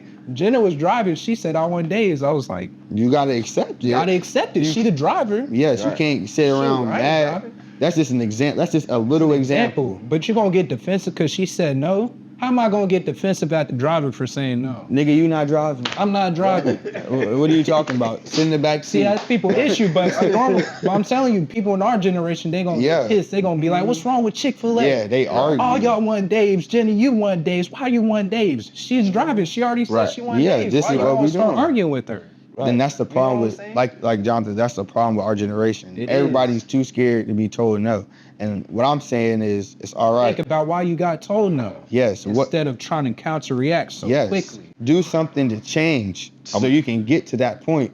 Because if you don't change, you're cooked. I'm gonna give you some understanding on, like, we talking systems again. Think about when you guys started playing sports. Everybody got a trophy. No, I don't like that. No, but Yeah, we all got trophies. It's the No. big- Defensive player It's of the the beginning season of right yeah, there. It's the beginning. It's the beginning of that system. The entitlement. You are becoming entitled. So that you think about with something as simple as giving. This kid didn't do anything. He didn't get off the bench, but he got a trophy. Exactly. That's So giving him a trophy made him feel entitled. Made him feel like now I don't have to work to get better. I'm not gonna lie. So It's supposed to be given to me. I'm not gonna lie. Like you were Right. saying, given to you. Right. All right. One day, and when I was in high school, I played a game. My dad came and watched. He said, "You ain't play up the par to where I know you can play." So you might have won the game, but now you gonna work. Right. So that day, he said, "Be at my house 10:00. We're gonna put these rocks around this pool, and that's gonna be that." After I had just played a full game on Friday, and you won, so you really thought you won. and I thought I played a decent game. Nah, brother, you missed this, you missed that, and you missed that. Right. And you was having attitudes with the coaches when they trying to tell you what's right or wrong. So what we gonna do is we gonna go work. We're gonna go put these rocks down. We gonna learn discipline and stuff like that. And as I got older, that's when I started, okay, so maybe when my dad called me over and he put me to work, it's not just to put me to work. He trying to make a man out of me. Right. So I need to just, all right, yes, sir, do what I got to do. Because after you do what you got to do, everybody cool. Right. Ain't no, well, he didn't do this or he didn't do that. Yeah. Now it's, you can chill, talk, everybody can have a good time. But when you're not doing what you're supposed to be doing, that's when people got to get on you. And then no one likes being told what to do. Right. If you keep playing around, you can be getting told what to do by somebody that you don't like. Waking you up Every waking day. you up. Yeah. Telling you when to eat. Telling when you when not to to shower. eat. Telling you when you can go outside. Telling And- you, it's something crazy. This is serious. And so I'm listening to you guys, and I can see that you guys, all right, I'm going to do the countdown. It's approximately 5 to 6 generations out of slavery. Now, my generation, used to hear my grandparents talk about working in the cotton field. I used to hear my parents talk about seeing them come home from the cotton field. And looking at historically, every 200 to 300 years, there's a revolution in nations that are older, because what happens is the mind changes. The mind evolves from these rules no longer apply. So I'm seeing you guys' generation being fresh out. You're really the first generation that didn't hear any remnants of slavery, didn't hear any remnants of the struggle of being in the cotton fields and doing, working, I'm gonna say, the evolution of sharecropping, because even that was sharecropping, even though it was years later. So I'm beginning to see a generation of people who, y'all have free minds, y'all have free thought, equality exists, and you're not looking for equality, you're looking for your piece of the pie. So in saying so, I'm asking, like, what hurdles have you guys crossed? What obstacles have you had to jump that you guys noticed, you know what I'm saying, from the synopsis of basically what I'm saying? You got to be, like I told you, we go in high school, middle school, elementary school, we went to a predominantly white school all the way through. Jonathan is the only one that went to not only one, but out of our friend group, really the only one that went to HBCU. We all went to PWIs. So I'm still going through them hurdles. But it's like, you got to be like 10 times better. So you got to be able to, okay, I got to do this and I got to do that so I can get to this point. And I'm not just, race is not just only thing about it. Race does have an impact.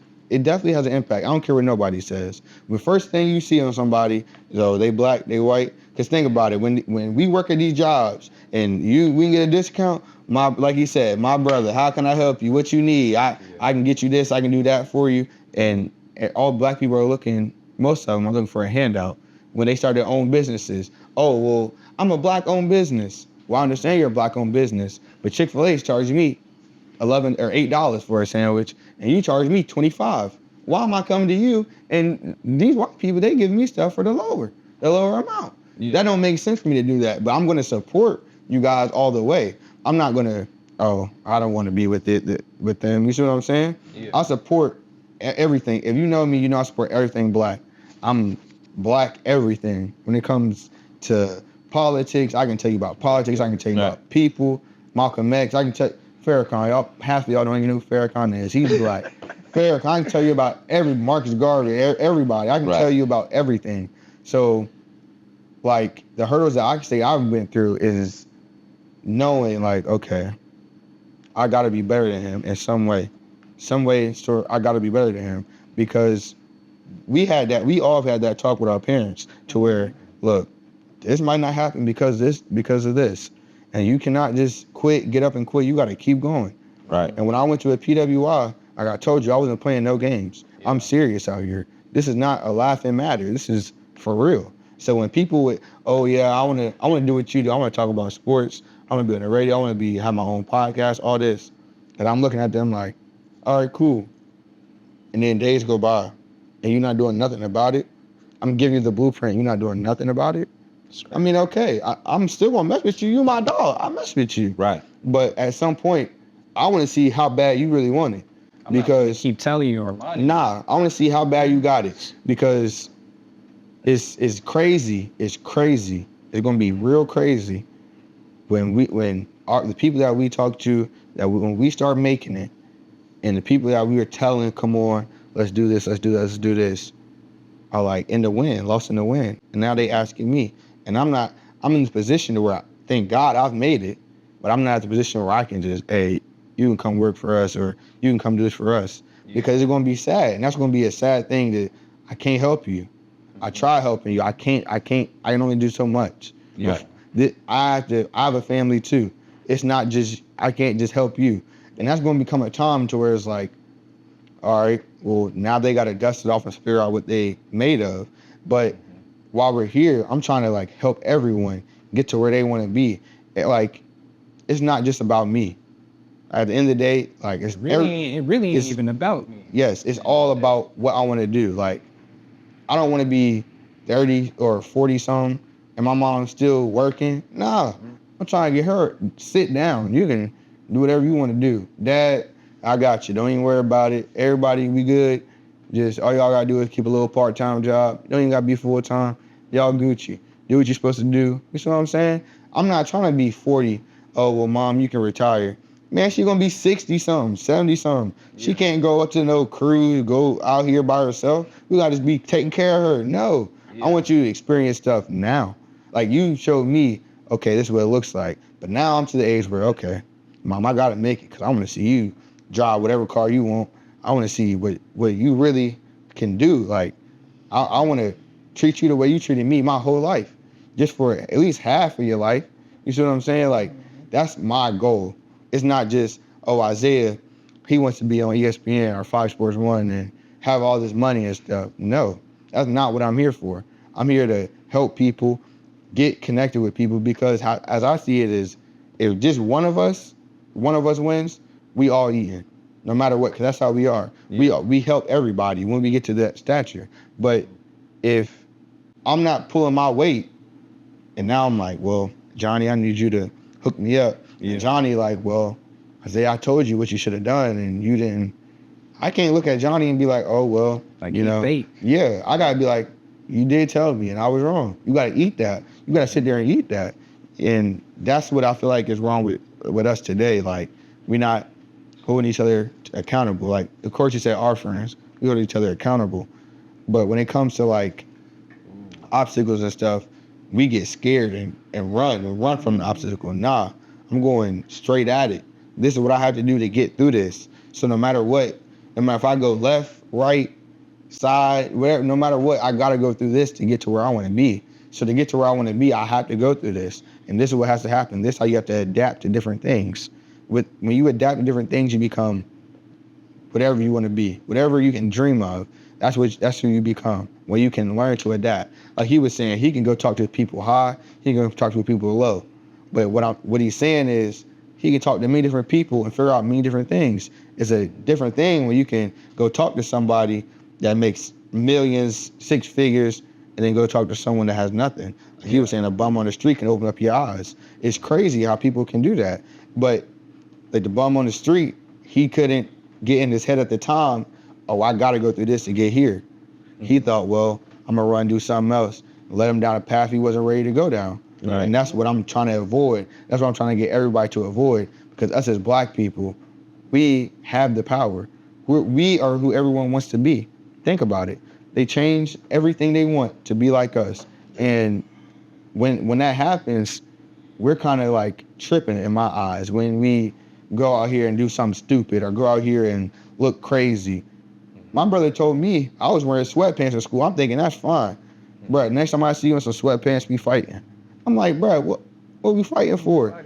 You talking about you need to start looking presentable. You're saying all this knowledgeable stuff, but you out here looking like a bum. You don't got no jeans on. You ain't got nothing. So the next time I see you in some sweats, we gonna go outside and we gonna make sure you don't do that no more. He's preparing me. It's just like my dad was preparing me. You gotta go get a job. Stop asking your mom for money. Yeah. Stop asking me for money. Go get a job. There's solutions to everything. It's either you're gonna do it or you're not. And when you don't do it, well then you taking a risk on yourself. And you gotta live with those consequences. But the only thing I can say that really didn't stop me, but made me think was like, you really have to go get it by yourself. Because think about it, most of these people, like they go to my school, man, they driving BMWs, Mercedes. They driving luxury cars. I'm like, bro, I just want a Mercedes. They driving all these trucks, $1,000 trucks, all this stuff. Yeah. And I'm like, dang, they mom and dad helped them get that? Okay. So I gotta beat them and their parents to get to what I need to get to so I can be that guy. So then when my kid comes here, I can give him money, break him off, do whatever he wanted to do. He don't gotta, well, if I don't have this and I can't do that. No, I wanna make sure when I have kids and my family, I wanna be in a good spot to where I don't gotta ask nobody for nothing. I'm my own man at the end of the day. My own man at the end of the day, and that's all I wanna do. Now, Jonathan, I don't know about your struggles, because brother, you down there at HBCU and you going crazy. I love it down there. But so your question was basically something that our peers lack and something that we've already recognized ourselves, right? Right. And the obstacles we went through. Yeah. So I think for me, see, I'm an only child, so I've been in my head my whole life. So like junior, senior year was just a point, it clicked for me. This whole life thing, me as a black man being here, I have opportunities, I can be strategic. So the thing about that, of course, we're in these white institutions. I was in classes with Indians. I'm talking about not white people, Indians. That's how you know I was deep in there. But you can use that to your advantage. Of course, you know, they programming you, whatever you want to say, whatever you realize on your journey. But you can still use that. If you're able to decipher and what you were talking about earlier, discern what is wrong and what they're trying to program you into, you can take that and either go out on your own and help other people, or you can use that as power for yourself. Because now you know how to move through their fields that they were making against us, but now you're using that against them. That's all I'm really trying to do. I go to HBCU now, I still got to talk to white people on the daily. They still come to our campus. I'm still traveling. I got an internship coming up next week. I'm gonna have to be with straight white people. But they love me for sure, and that's for a reason. Right. Because I know how to maneuver through their fields and through the system they built against me. That's what more people our age and that's younger than us gotta realize. We have power even though they try to make it against us. We do. If you're able to discern and break down the system that they made, because systems is just cycles. If you can understand the cycle that's going on, you can put yourself in there and kind of disrupt it, or get in there real quick and then get out and build up higher. Right. Yeah. That's all I'm really finna do in this world. I'm gonna hop into these little fields. They're gonna see me as that great man, but they're not really gonna know what I love. They're not gonna think, oh, he loved J. Cole, Kyrie Irving, he like dressing, all this stuff. Like, they're not gonna know that about me. They're gonna know I can do the job right. I get it done. Y'all giving me money, I'm making y'all money. Right. And then I'm gonna move on out and get more money, go higher up so I can bless my family in the future. That's the goal, and that's all I'm finna do. Yeah. Right. Sir. Well, I want to thank everybody for joining today, and I hope that this can help people make changes and understand that the synopsis of everything we're saying is you guys are making good choices. And that's what a lot of people don't understand in life, is all about choices. Yeah. And where you getting your choices from, keep getting your choices. Like, I could see you have a passion. You want to make sure the community does well, and not just one community. You want all communities to learn how to work together, and you as well. You want to learn the system, and then learning the system, you want to build your own empire and start generational wealth, which both of you want generational wealth. But I really appreciate you guys sharing your stories, because there's many people your age that don't have a clue what to do next. Oh, And you guys figured it out early. And it's masterful how you took in the intel from your older statesmen, your fathers, your mothers, your relatives, You too. your friends. Yeah. I was blessed to be able to witness you guys and pour it to you Big guys. part. Like, Big part. yeah. So I want to just, you got it. It takes everybody to get to where you need to go. And so I just want to compliment you guys, and I want to thank everybody for taking time out. And I would love to, eventually do a part 2 to where we come on one of the campuses and we have this discussion with your peers listening on. I want to say thank you to you guys and everyone that has helped me get to where I am, which is, I want to thank you, Mr. Rice, my father, my mom, Coach Santana. I want to thank Raymond, Jaden, everybody that's helped me get to where I want to go. I want to say thank you, Dr. Outlaw. I know I forget some people, but for the most part, my Uncle Jermaine, my Uncle Gus, I want to say thank you to all y'all, because without y'all, I wouldn't be in this position. And we all know what I've been through and what I've had to go through to get to this point. And I want to say thank you guys, because without y'all, I wouldn't be here to give my testimony or my story to show that you can to show people you can really do it. You can really do whatever you put your mind to. And I want to thank all my friends, Kendall, Tyrell, Harry, Jonathan, Jordan, all my friends, all my close friends, Jenna, Aaliyah, for pushing me and not letting us get to the point where we don't talk or we don't hang out and stuff like that, because we are some powerful people, and with our powers all on the tongue, y'all make sure, don't say that. You're going to make it. You're going to win. You're going to do this. And I just want to say thank y'all for everything that y'all do for me, my family, my friends Jonathan, Tony, Rice, Ray, Lil Ray. You're the reason why I'm here right now. I'm not gonna lie. I wouldn't, without you, Ray. He really the go. Without you, I wouldn't be talking to your dad and Tony. So you really the one that started. And I want to say thank you, because I feel like you don't get the respect you deserve either. But Brush It Off podcast is coming soon, so y'all tune into that. We got something for you. Good. I got my thanks to say to these two letting us on here, to my mom and dad at home, and then also to, of course, all my dowdies back there at A&T. I know we doing great things this summer. All my loved ones, and then most importantly, anybody watching who feels like they don't have the role models that we're speaking of, because of course, we have our own. I have my father. That's why we're here for y'all. So I would love if y'all, I'm okay with y'all reaching out, put our contact somewhere in there. And, Right. I mean, that's what I'm trying to do, help young black men, even if it's just in young men in general. I'm here for you. And my pops. I gotta say thank you to my pops, because my pops came in my life. He was always been in my life, but and he knew when it was time, crunch time, he knew when to come in there and really save the day, because he showed me, like, you really gotta go out here and do what makes you happy, and just work, because no one's gonna give you nothing in this world. You gotta work. You gotta keep working. And calling me, checking up on me, send me money without me asking, and giving me stuff, letting my friends come over to your house and all that. I want to say I appreciate that, and showing me that, because without you, I wouldn't even be here, have the platform and think the way I think without you in my life. So I want to say thank you. And most dads don't get that recognition until they gone. So I want to let you know right now that I appreciate that and I love you. That's big. So,